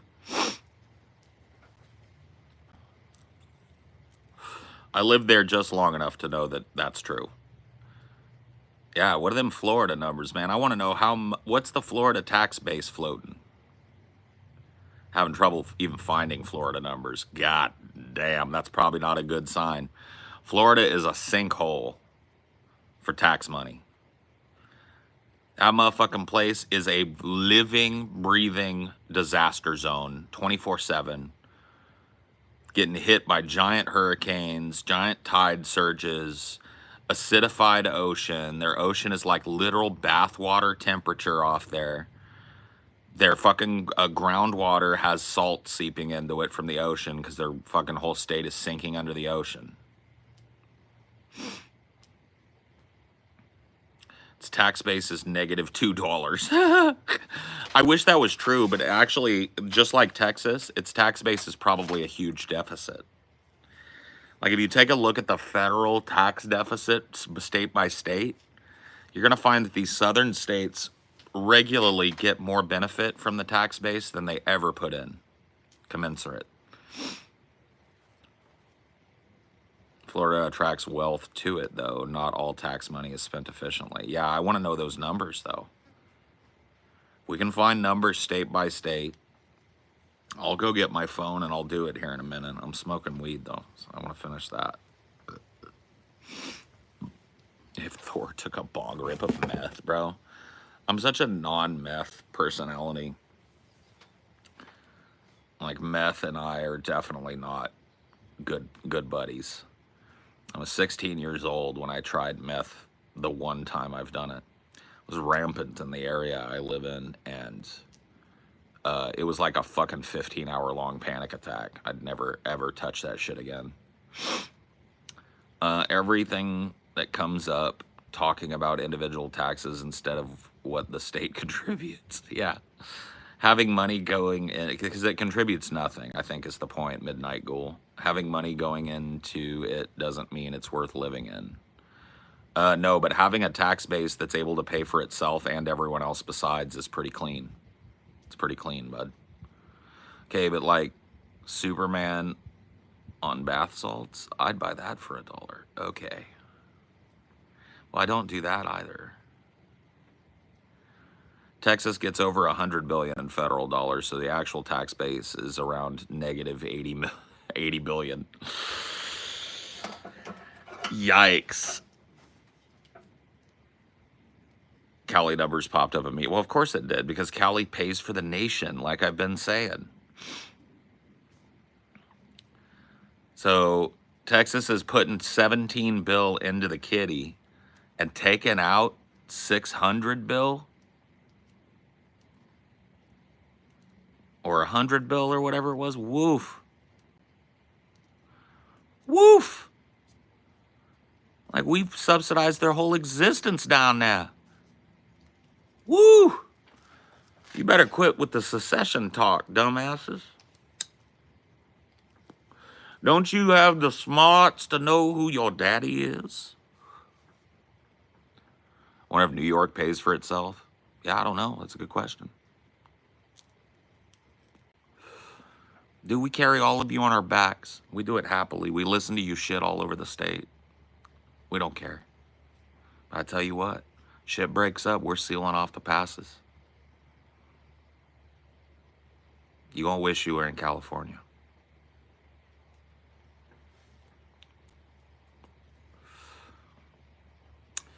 Would you rather get a full body Brazilian wax or go through 5 prostate exams? Brazilian wax. I don't think a Brazilian wax would be all that terrible on me. I am not a hairy dude, from what you might think. Like, I'll show you some chest hair if you want. Like, it's very sparse up under here. I don't shave my chest, okay? Sorry for the fat guy. But look, this is all I got, man. You know what I mean? Like, I am not, like, bushy, covered in hair. Like, my stomach barely has any hair on it. So I don't think that, like... I don't think the Brazilian would be that bad for me. So I'm gonna go ahead with the Brazilian.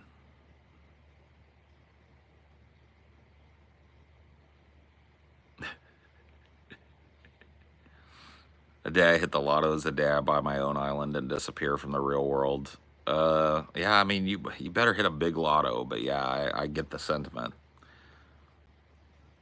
Your chest looks like one of those black and white photos that doctors show people and ask them what it looks like. Yeah, dude, a Rorschach test.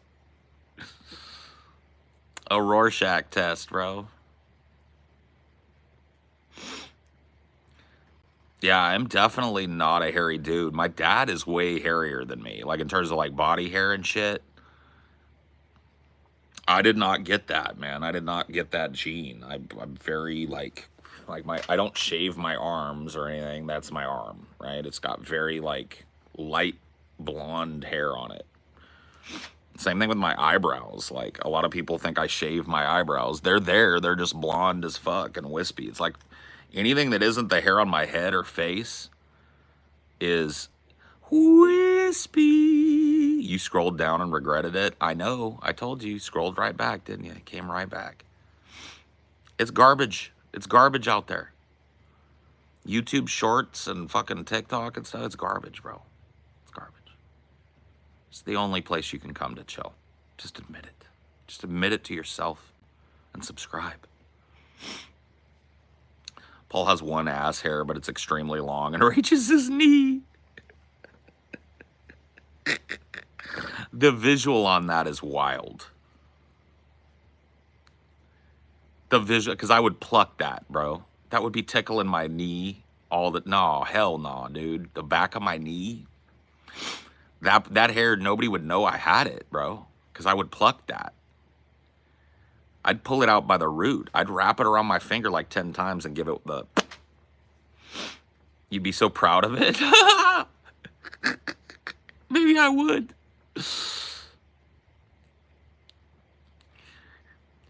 Cali, 162.9 billion. New York, 110 billion. Texas, 105 billion. Florida, 58.88.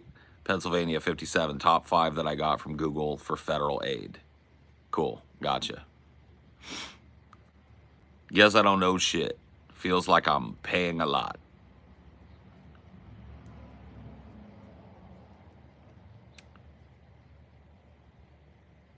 I have one extremely long nipple hair that my girlfriend found, and I'm very proud of it.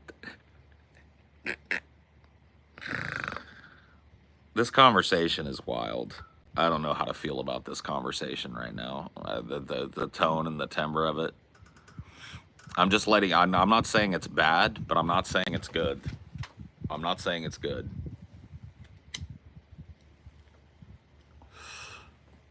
The only way out is through, as they say.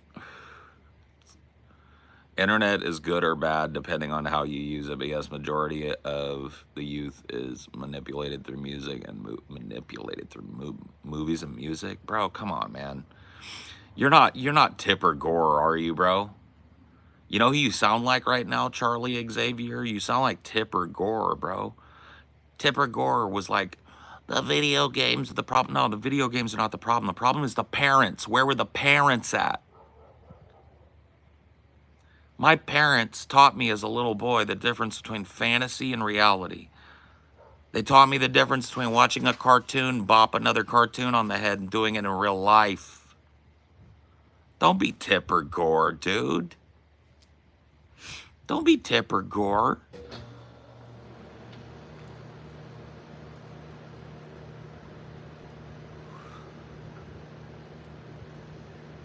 Don't be Tipper Gore, bro. Don't do it. It is not violence on the TV or in video games or anything or music that's making the kids crazy. It's the lack of parental involvement in their kids' lives. Knock, knock. Basic parenting matters. Who would have thunk? Who would have thunk it? Who could have thunk it? Handing your child a phone or a tablet and letting that raise them doesn't work out. Oh, shit. Well, damn. You actually have to be involved in your child's life. Damn. You actually have to follow up at your child's school. Damn. You actually have to be a fucking role model to your child. Oh, shit. Nobody told me any of this. Well, yeah, they kind of did. Yeah, parents want to blame anything but them for what they see as a decline in their children's intelligence and social mobility. But the only thing to blame is them.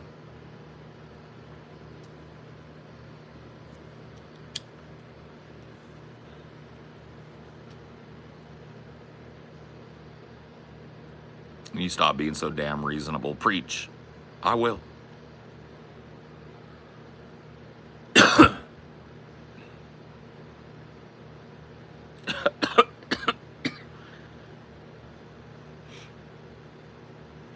Tell me about it. I'm a teacher. Oh boy.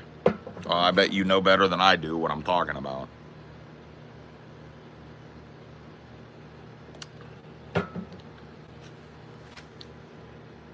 I'm a refugee. My poor parents didn't know what kind of culture they were coming to.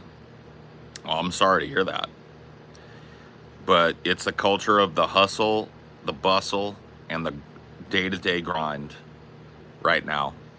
I hope to see it change in my lifetime, but I don't fucking count on it. You came to a place where if you don't work, you don't eat. And only down-ass fuckers can ride with me. Fly, fly, fly, fly, moving on the block. You better be ready to hoot the ride. Come along and ride on a fantastic slide, slippity slide, hitting switches on the block in a 65. Come along and ride on a fantastic slide, hoot, ride. That's why I packed my 45.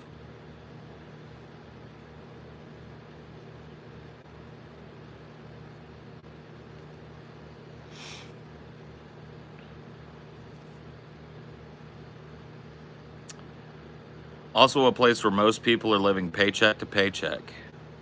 Yeah, but whoopsie daisy. Why can't parents take any responsibility? Because we live in a world where being correct is the most important thing to people. And parents immediately clam up if you look at them doing something retarded with their kids and think you have the right to say anything about it. And I would say under normal circumstances, that's usually true. I don't like to hear people's advice on how I'm living my life, but when your kid is being destructive, when your kid is being loud and obnoxious and socially retarded in public, and you just have learned to tune it out and you expect me to do it too, bro, you know, it takes a village and all that, but I can't make up for your lack of parenting. And I don't have kids of my own. So you're gonna have to fucking deal with that.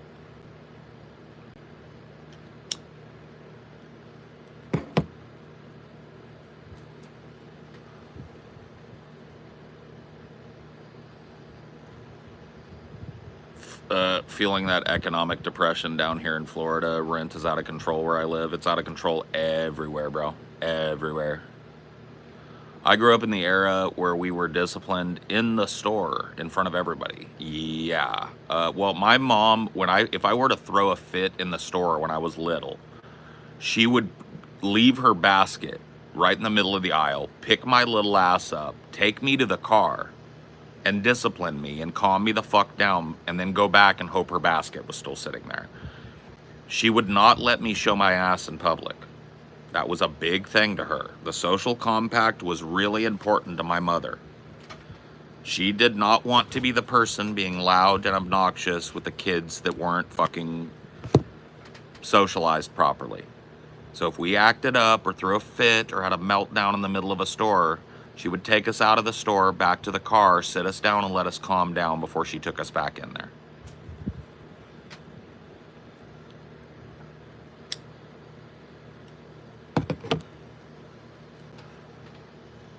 Damn, what happened to Coolio? He died. Does your shirt say Fem Boys? It says Fat Boys. But if you know of a Fem Boys shirt, I'll grab that too. You gonna have some youngins? No, sir. I am incapable of having children. Yeah, I learned about my infertility at the age of 28. I was married at 27 to a woman I'd been with for about 8 years prior to marrying. And we decided right after marriage to try to have kids. It didn't happen. We both got tested. She was fine. I am not.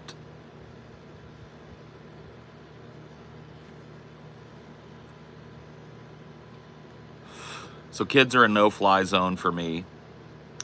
I won't be having them. I don't want them at this age. I'm 44. It would be kind of like, I feel like I'm at the age now where it would be a little irresponsible for me to have a child. Because you're talking about a kid that might be 20 years old when his father dies or some shit. That's a little weird.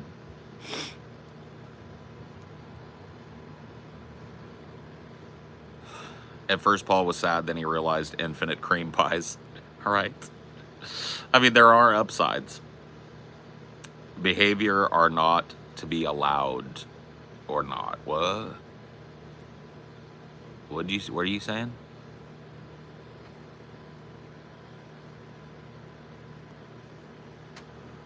I hope you're not saying what I think you're saying. Exquisite idea. That behavior is not something that a parent should gatekeep. Is that what you're saying?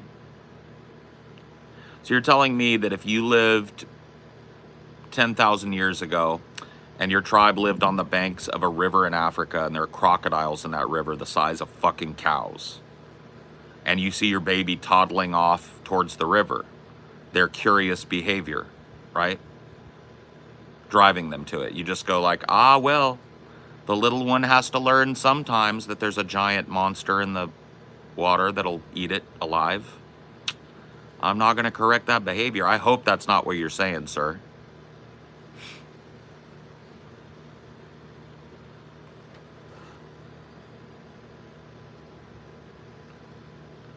I hope that's not what you're saying, sir.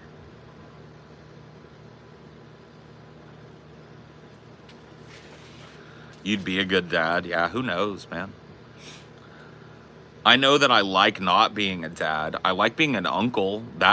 Being an uncle is awesome, man. I've got a ton of nieces and nephews, right? I show up, the younger ones are still getting to know me, the little ones. It always takes a while because I'm a big, gruff dude. But like the ones, once they're like 7, 8, 9, they all fucking love me. So I get hugs, I get story times, I get fun fucking jokes, I get the whole nine, right? And then I get to go home and go to bed and leave it up to somebody else to feed and clothe them. Unclehood is underrated, I gotta say.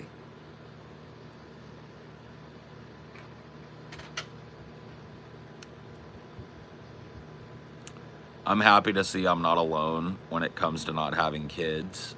I keep it to myself because people are so quick to judge. Yeah. Uh, I I had to tell I would have kept it to myself probably for my whole life, but my family would not have it.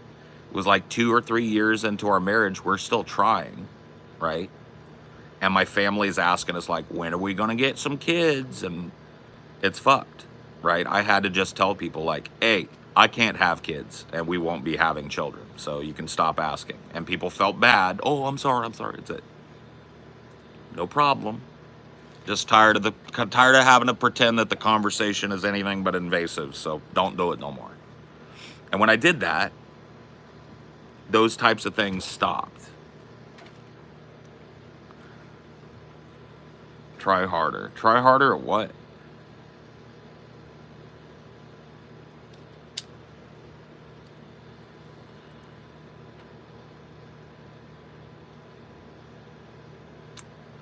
I wanted kids when I was younger, but then I grew up and saw the state of the world, and I'm now having second thoughts. Yeah, I mean, I don't blame you. Creating a whole nother life should be, you know, the most important decision you ever make. Saying that you can allow or not a behavior from a child is denying that some behaviors are uncontrollable. That is just retarded. You're talking about a level of ignorance. Let me just tell you, I'm not trying to claim like I'm an expert, but I took a lot of child psychology and child development classes in college. My route was to be an LCSW counselor for young people. So I have a little bit of knowledge about how behaviors manifest and how correctable and mutable behavior is in children that I don't think you have. And I'm not trying to fucking pull rank on you because I didn't graduate college. I just took a lot of fucking classes, a lot of specialized psychology classes. So I understand a little bit how the human mind processes reality. A little bit.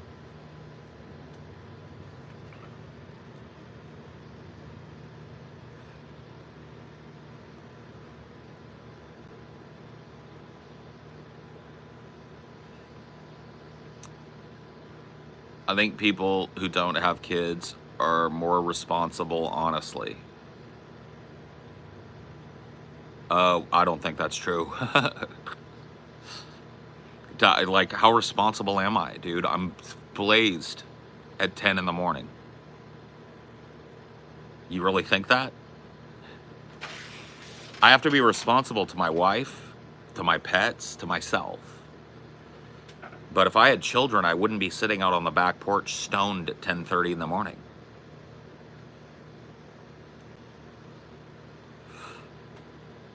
You see what I mean?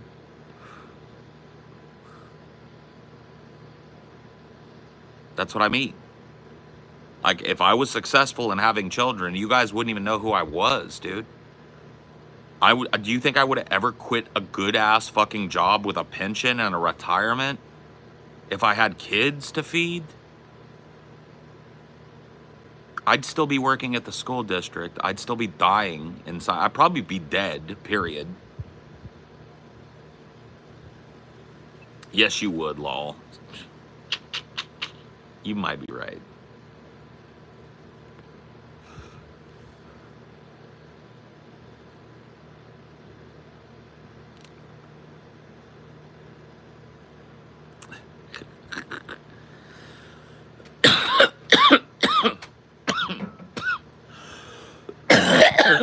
Oh shit. That's enough. Bro. Ooh.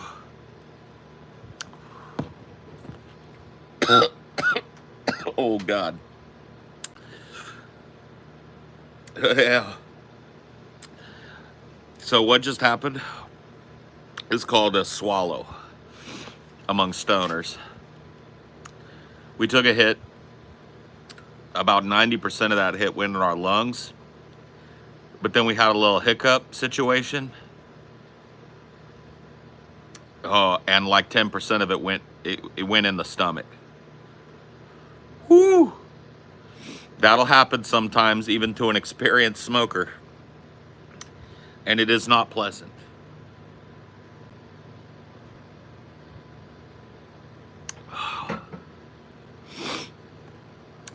Nightmare, nightmare, nightmare. Is that Dane or Dane? Nightmares in the night. Nightmare. Have you ever burped up smoke? Yeah, I probably did if you watched that clip right there. I was covering my mouth and stuff to cough into my hand, but if you probably go, there was probably a little smoke. What happens to smoke in the stomach? It just upsets. It's nothing wrong. It just like you get, like it doesn't want to be in there. You get, it's like swallowing a bunch of air. And when it comes out, it feels gross and it makes you kind of gag a little bit. Is it good for the stomach? I don't think it's good for the stomach. I don't think it's bad necessarily. It's not like I gutted like an entire bong rip or something. I took a puff and I inhaled a little bit down the wrong pipe, you know? Yeah, no, I'm not saying I wouldn't smoke weed if I had kids. I'm saying that if I'd had kids, I never would have left the job that I had to come and do this for a living. So I wouldn't be sitting out on the back porch doing streams smoking weed all morning. I'd probably be like running my kids to school or running errands or I'd be at work right now, legit. It's Wednesday. So I'd be like a quarter of the way through my work day on a Wednesday.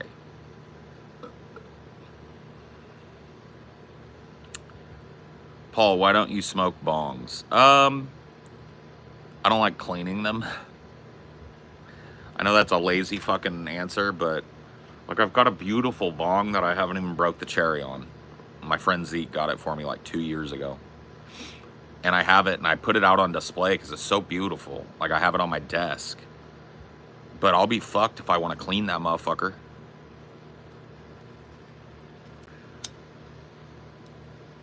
And there's nothing grosser, and you can back me on this. You go to smoke with somebody, and they're like, yeah, man, let me go get my bong. And you're like, cool. And they bring it out, and it's filthy, bro. The water's brown and green. The bong looks like it hasn't been cleaned since God was a boy. And you're like, dude, you got any papers, man? I can twist. Oh, no, man, that's a waste. Just, here, just let me. You get greens on that. And you're like,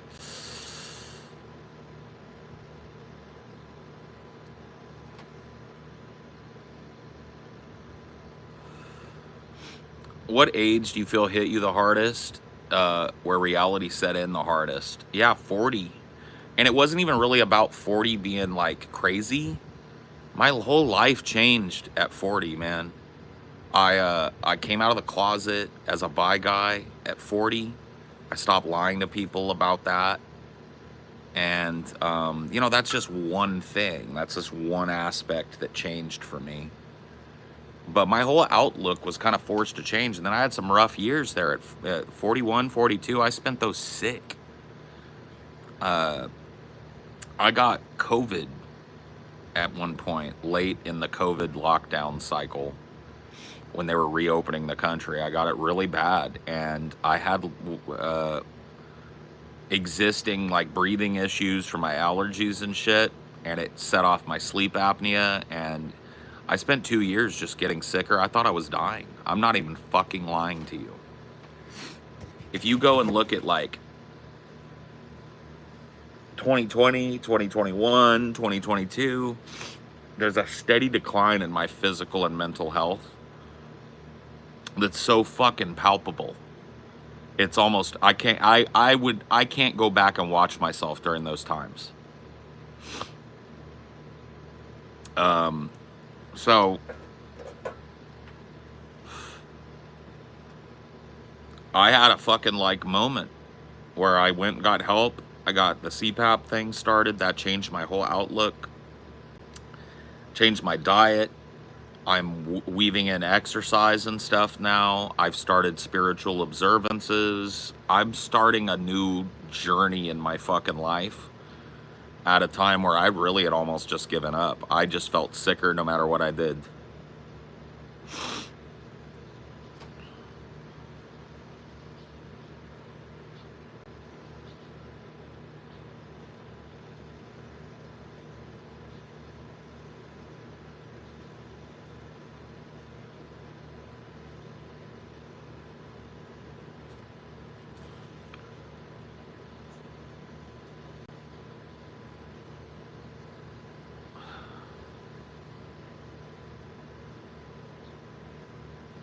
This is a blue jay, a scrub jay. I showed you guys the scrub jay yesterday. I think it might be the same boy we were looking at. He's doing his T-Rex bit right now, picking through the grass. It's very tall. My lawn guys might be coming today. I think they usually come Wednesdays. Every other Wednesday. So he's taking advantage of the tall grass. He's picking out some fucking bugs. He's doing his T-Rex in the forest bit.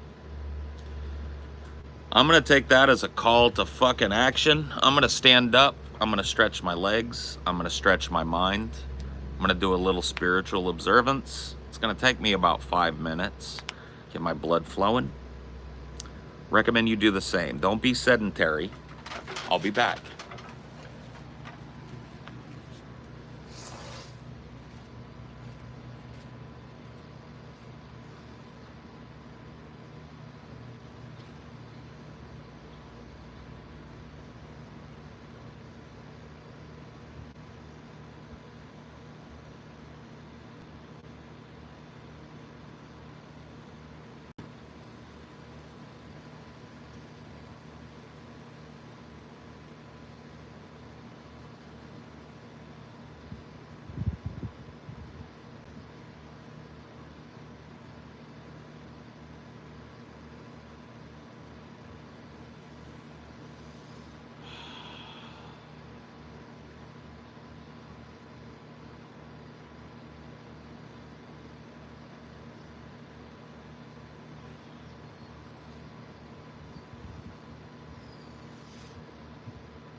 Reset.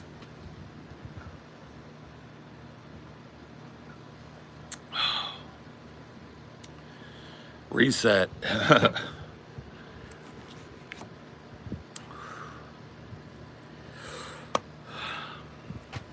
Reset. Reset. Hit the reset button, man. On your whole morning, on the whole trajectory of my day, man, just changed right there. And I did it deliberately and mindfully. It was a beautiful moment. It was a beautiful time. And it brought me into touch with the things around me. And it got me ready for my day. Reset.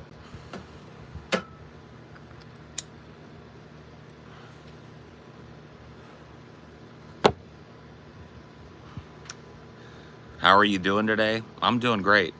How are you? My phone is on 0%, but it's still on. Brother, you found the dark web, bro. I don't know how else to explain it, man. You found the dark net. You are the one. You're Neo, bro. Go through the zero into the digital world.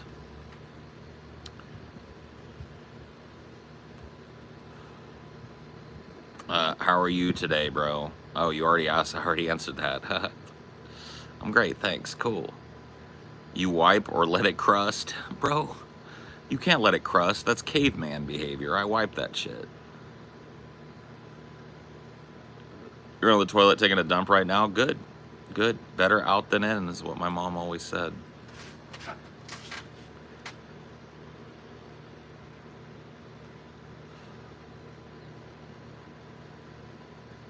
The only live I watch. Thank you. Did you ever train your army of meth squirrels? Nah, man. I never got it going. I wanted to have a little army of chipmunks and squirrels that I could send out into the world to do villainous deeds, but alas and alack, you know, it didn't work out. At least we don't poop from our mouths. True. Very true. You make a great point. I'll be honest with you. I can't argue with that shit. I find that to be the truth entirely. PCP badgers? Well, I thought I'd start with the squirrels and then I'd let the squirrels recruit other types of animals, right? So eventually I have like a woodland army, you know? I still think about your Dart Squad idea often, one of my favorite Zigo policies. Yeah, I mean, hey, dude, if you push us to it, we're gonna have to dart you up. That's just the way it is, man. You smoke cigarettes. Yes, I do, yes. She tastes like cigarettes. I think I messed up your roommate's robe. Man, it blew my... Dude, do you guys understand what that scene was, right? Because I've blown a few fucking people's minds. You understand that Forrest got a hand job on screen, right? A lot of people think that it's like, they don't get that. Forrest got like a half handy on screen. Like Jenny reached up underneath that bathrobe and grabbed a hold of his dick and he blew a load. I mean, it's just the truth, bro. And what you said yesterday was gross. Hey, bro, I didn't make the movie, okay? Yeah, we got to see Forrest Gump's O-face. And people want to like act like that didn't happen in that movie.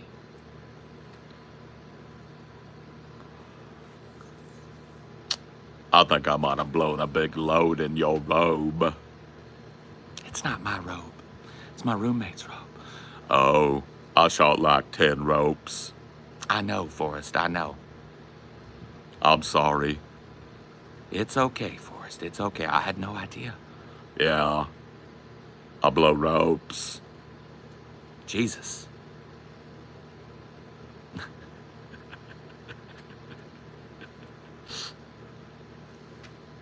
How could anyone not get that, bro? People push that shit out. People push that shit out of their minds. Did his rope hit the ceiling? Well, no, because there was a robe in the way. But if that robe wasn't there, that rope would have hit the wall or the ceiling, depending on the angle, for sure.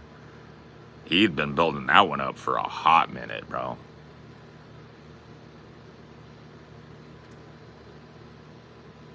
Oh, yeah, you know he was backed up as fuck. He had no clue. He's like college aged. I mean, come on, dude. Get with it, Forrest. Get with it, Forrest.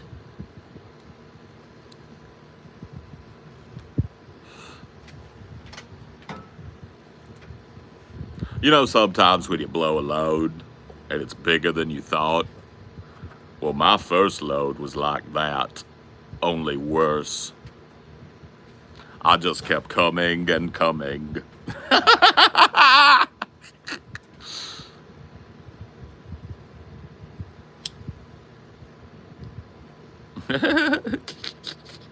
Bro, can we stop this? Man, you guys are sick. You're a bunch of sick fucks for taking it down this road, okay? Forrest Gump is a sweet, mentally ill man, okay? And you sick, twisted bastards took it down this fucking road. You sick bastards. Nobody wants to talk about his loads, okay? Nobody, okay? Nobody wants to hear it. Nobody wants to think about his loads, okay? You sick fucks.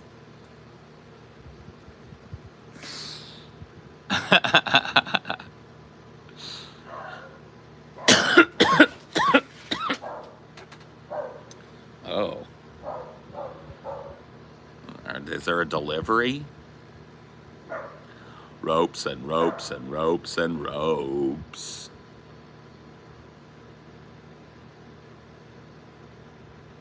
Ropes are like a box of chocolates. You never know how many ropes you're gonna get and how long they're gonna go. Sometimes a rope will just dribble out. Other times a rope will seem like it never would stop if there wasn't something in the way.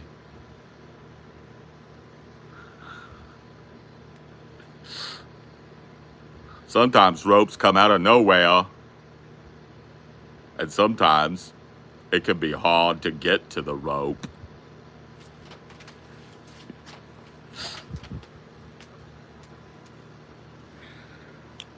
Forrest, you ever blow a rope? I liked Bubba. He knew all about ropes. He was a shrimp boat captain. Yeah, Bubba, I blow ropes.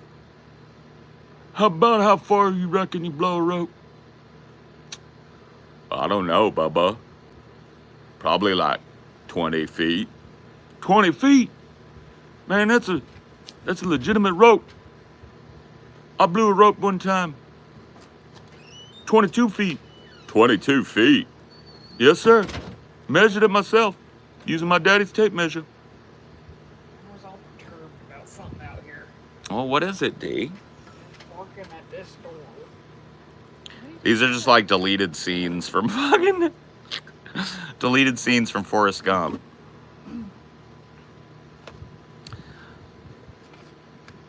Wagwan, where you from? I'm from California. Why are you talking in all caps? Unhide that guy. Give him a chance. He was just saying Wagwan, you know. That's okay. I'll give him a Wagwan, but he doesn't have to keep the caps lock up, you know. Wagwan.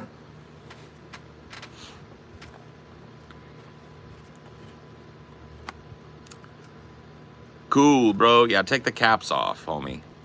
Do it now, man, because you're gonna get You're gonna get nuked again, homeboy. You're from England? Do they have a caps lock button on English phones? Do you know how to hit that button and maybe stop doing that? It's slang. Okay, cool. Well, can you not slang in all caps? Wagwan, brother. Well, wagwan, brother.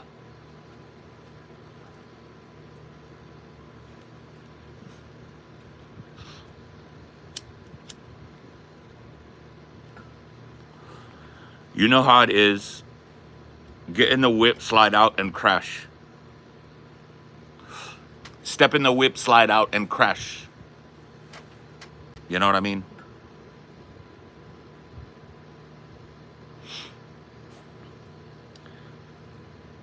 I don't eat pork. I say that's haram.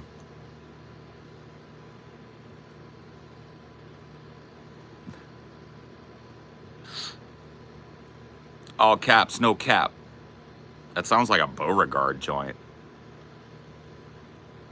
All caps, no cap, where I just yell the whole fucking time. That's a Beauregard joint waiting to be written right there.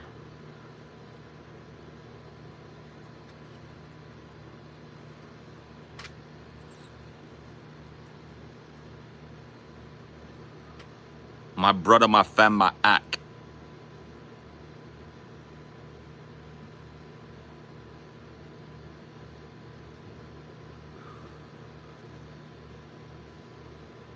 $297.5 feet of rope.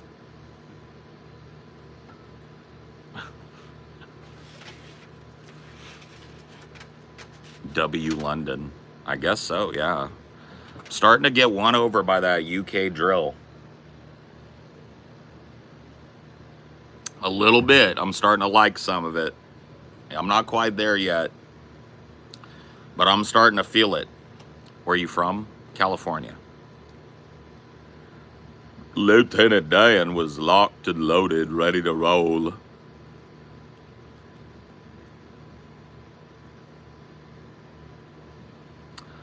Lieutenant Dan may not have had arms or legs, but Lieutenant Dan sure could blow ropes.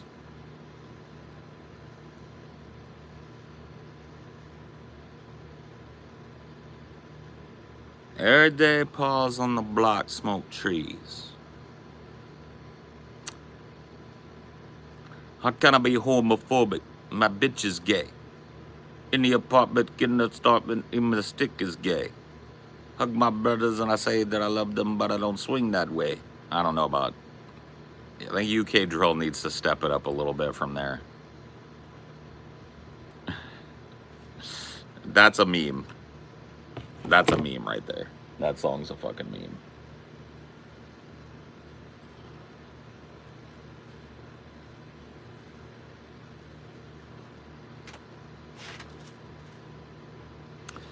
It has a good hook, but that's about it. Yeah. Well, it's that.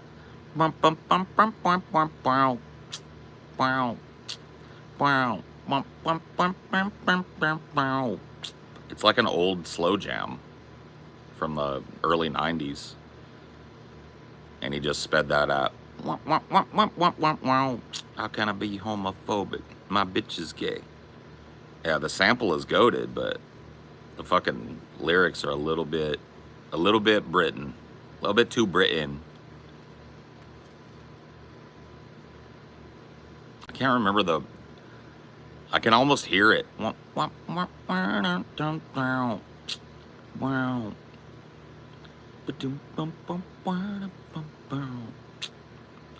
Anybody know?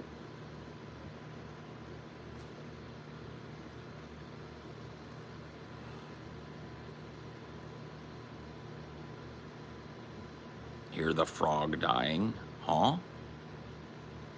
Say what, sir?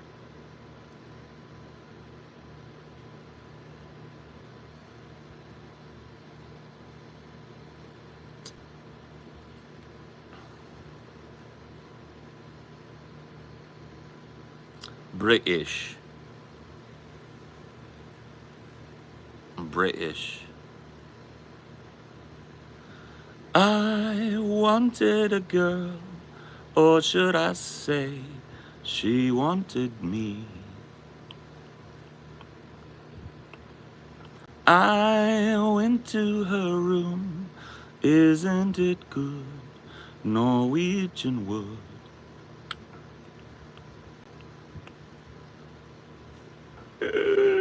Right?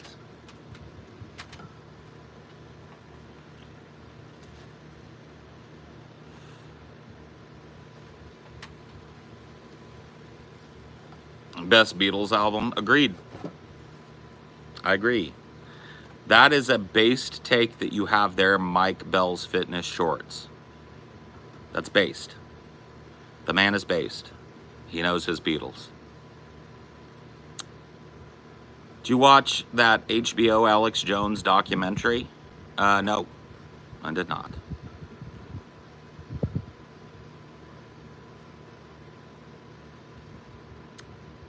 We'll say the UK is the birthplace of depression, and that's why their depressing music hits so hard. Yeah.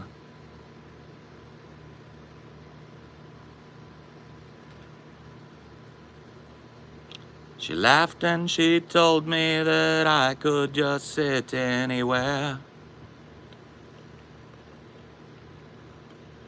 I laughed when I told her that there just was not even a chair. Or something. I can't remember how it goes. It's a good song, though. Underrated Beatles song, Norwegian Wood.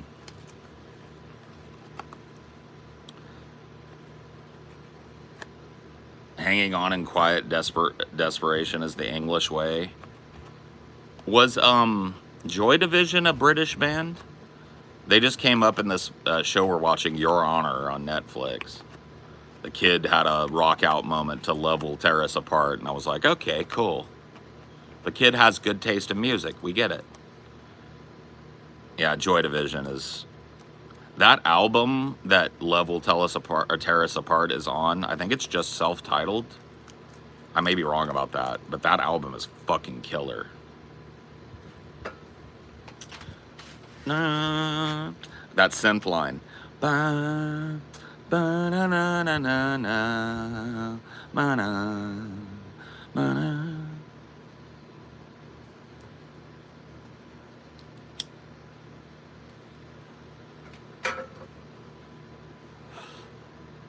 It was one of their last songs, yeah.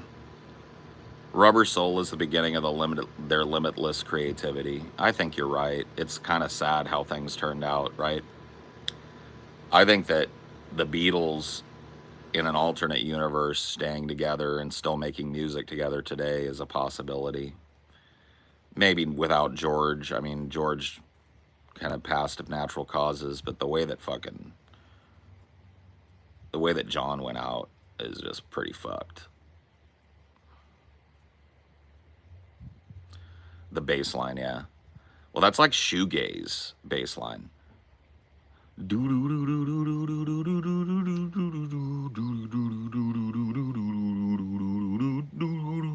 It's like makes you want to put your head down and do this. When the voices are high and the valleys down low, or whatever. I don't know the words. Love will tear us apart again. People too harsh on Yoko? Yes. What's your favorite conspiracy? 9/11 was an inside job. He walked around NYC with no security or anything. I know. Different time.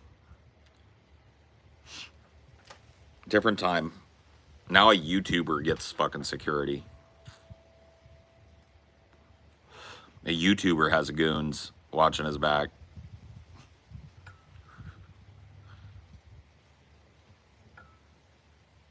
Yoko, yeah. She does do a lot of yodeling and scrodling.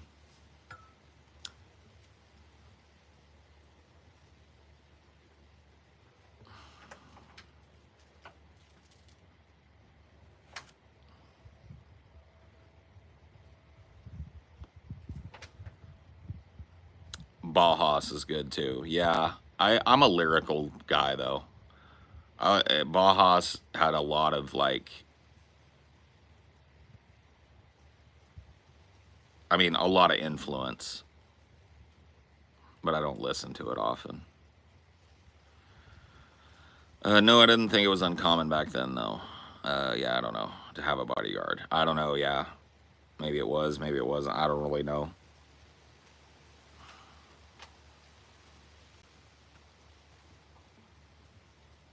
Tragic nonetheless, yeah. Just a piece of shit. Total piece of garbage.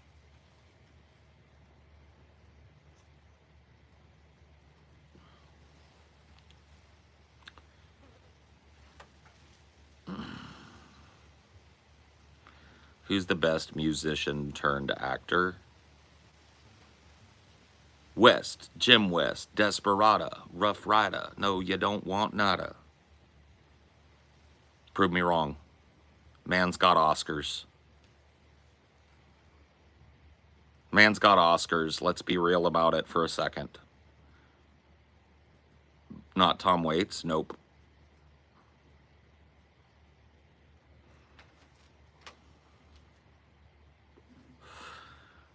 When Tom Waits has a triple platinum musical career and an Oscar or two under his belt, he could talk.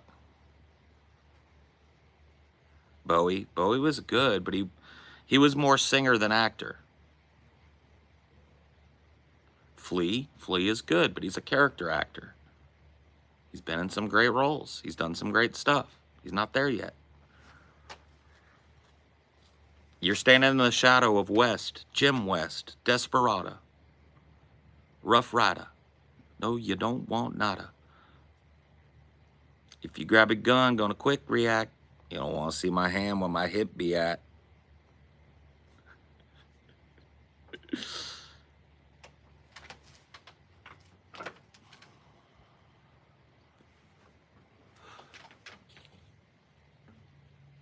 Yeah, dude. Jim West.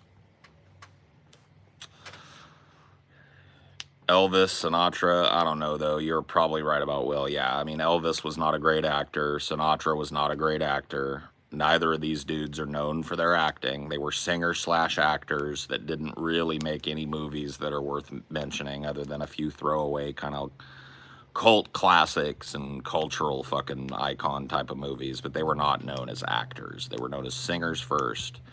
Now Will Smith is almost not even really associated with his rap career anymore. He was a multi-platinum rap artist at the beginning of his career in the 90s and a TV star at the same time. There's nobody compares.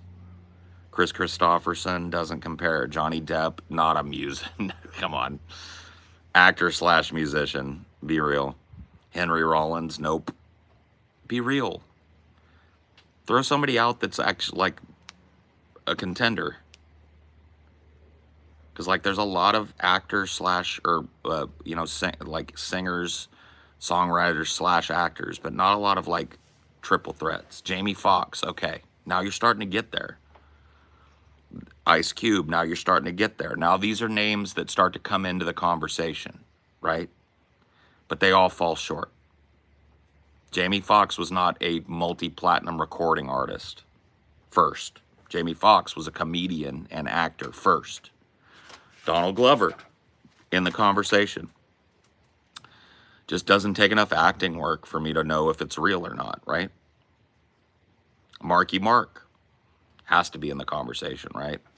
Has to be. Now you're starting to get it. I mean, Michael Jackson was a movie star. Had a whole ass movie called Captain EO that was fucking insane. Lady Gaga has to be in the conversation, right? Now we're starting to get it. Absolutely loves your shirt. Yeah, everybody loves this shirt. Everybody loves the Fat Boys. Now we talked about Ice Cube. Cube's got to be in the combo, but I don't think that anybody rises up to Will Smith. Will Smith got more movies under his belt, more fucking super fucking popular action movies, a bigger TV show than any of these people ever thought about having, and probably a bigger rap career than any of them would ever walk away from. Cher, another one that's in the conversation. Gaga, she's working up to it, but she's not there yet. We'll see. I think Gaga might have her like serious acting debut in this Joker movie coming up.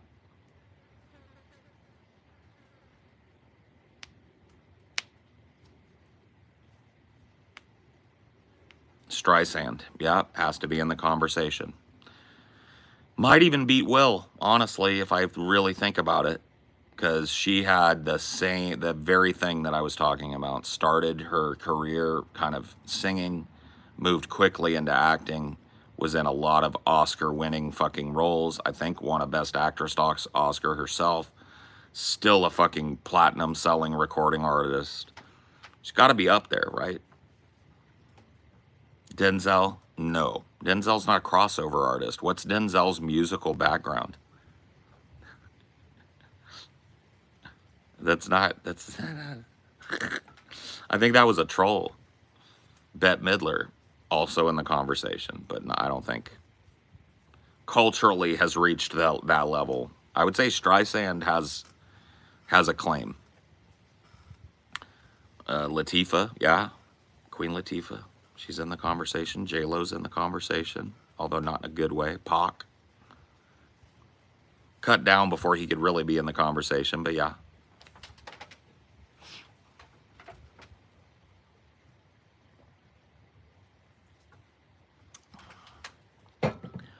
I mean, even Dre has done some great acting roles. You guys remember Dre's like supporting role in Training Day? It'd be my pleasure to pop a hydro shock off in that melon. No. He just got scared, that's all. He just a scared rookie. He ain't gonna shoot me.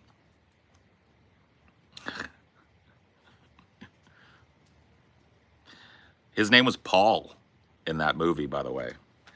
Because I remember Jake turns around and goes, "Hey, Paul." And he goes, "What?" And then he socks him in the face. Knocks him down. He's like, "You dead, motherfucker." He was good in that, dude.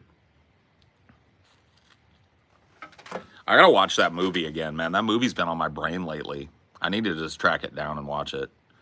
I don't know why that movie's been on my brain lately, but it has been heavy on my brain. Tyrese? Nah. We're reaching now. Bing Crosby. Yeah, I mean, yeah, yes. Okay, Bing, yeah. He's in the combo. You're right. We're going way back, but you're right. Rob Zombie? Nah. He's an auteur who's about fucking 25, 75, good to shit.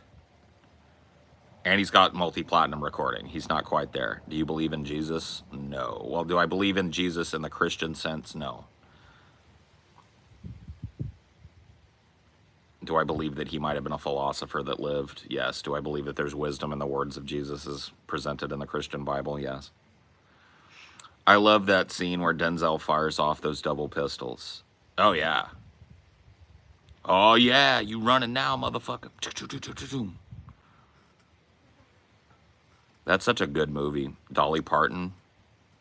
Yeah, but come on. Not really an actress. Dean Martin in the conversation, not really an actor, though.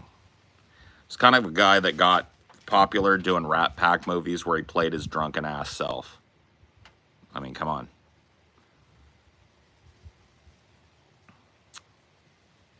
Drake? No, sir. No, sir, not Drake.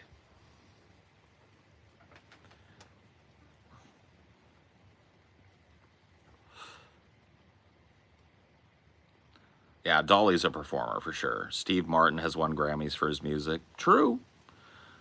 You put him in the convo, but he's not known for his like folk music. He's very proficient. He's won Grammys for it. That is true.